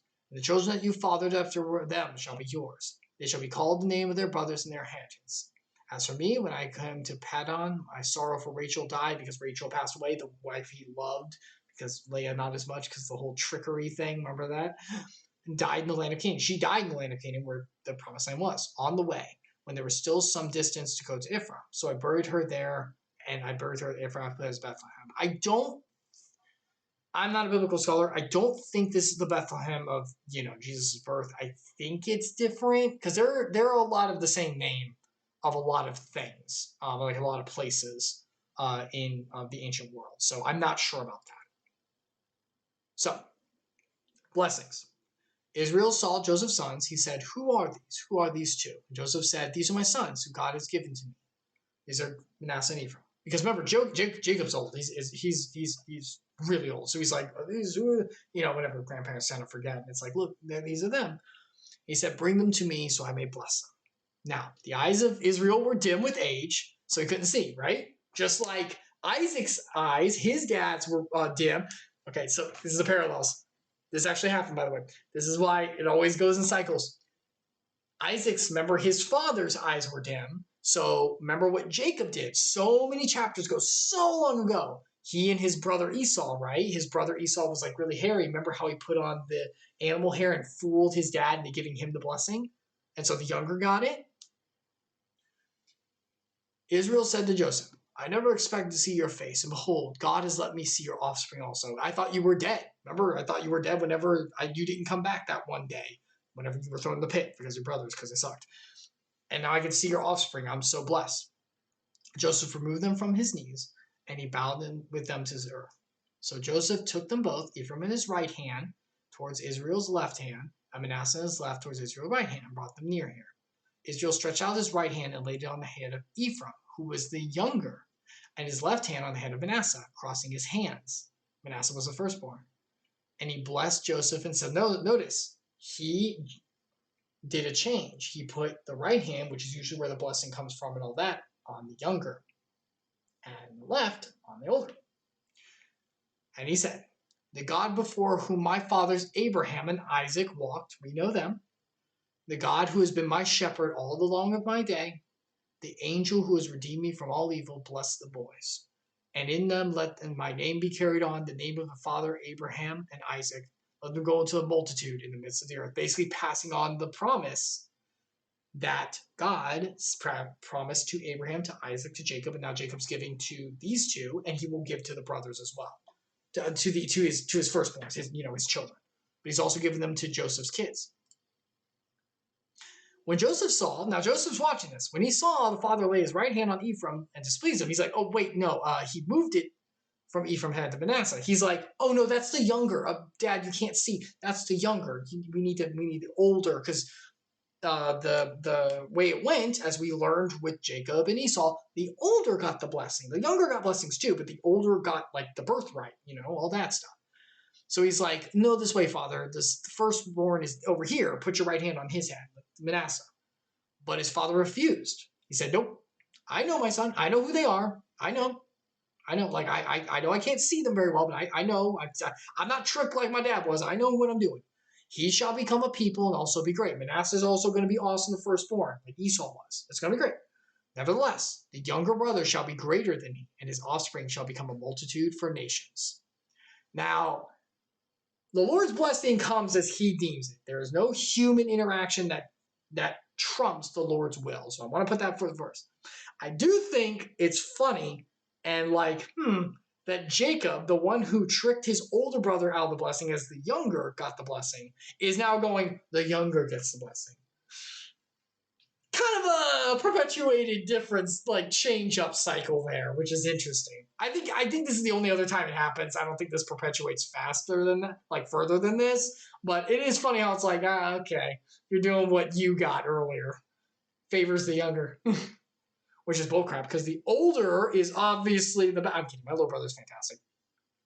So he blessed them that day, saying, by you, Israel, were pronounced blessings, saying, God make you as Ephraim and Manasseh, which is true. I remember verses in Old Testament, if I remember correctly, that talk about Ephraim and Manasseh being bless them like them. So they both do get great blessings. Thus he put Ephraim before Manasseh, as he deemed. Then Israel said to Joseph, behold, I am about to die. But God will be with you and will bring you again to the land of your fathers.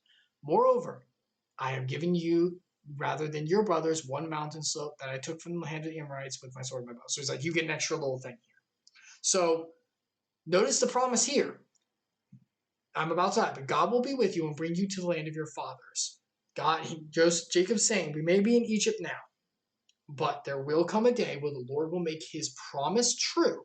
And the nation and our family, which will become a nation, as we talked about, will return to the land of Canaan, the promised land that God promised Abraham, Isaac, and me. So just keep going until that day. And that promise will be coming soon, but it's going to come through no small amount of turmoil and some of God's biggest, genuine, divine intervention straight down on the earth that has ever been in history, which we're getting closer and closer to. So that'll be it for today. We now know how the blessings are passing. Next is the blessing to the actual 12 brothers, his actual sons, which become the 12 tribes. So it's very important. There's a lot of, I've looked at it, there's a long poem of blessing kind of thing. And it all has legacies and prophecies for each of the tribes. It's really, really big. So we're going to do that next time, and maybe even the finale where he passes away, to go on ahead and get it all done. Next dive with Epsilion, while we go in Final Fantasy 14, because we're going to take that break after.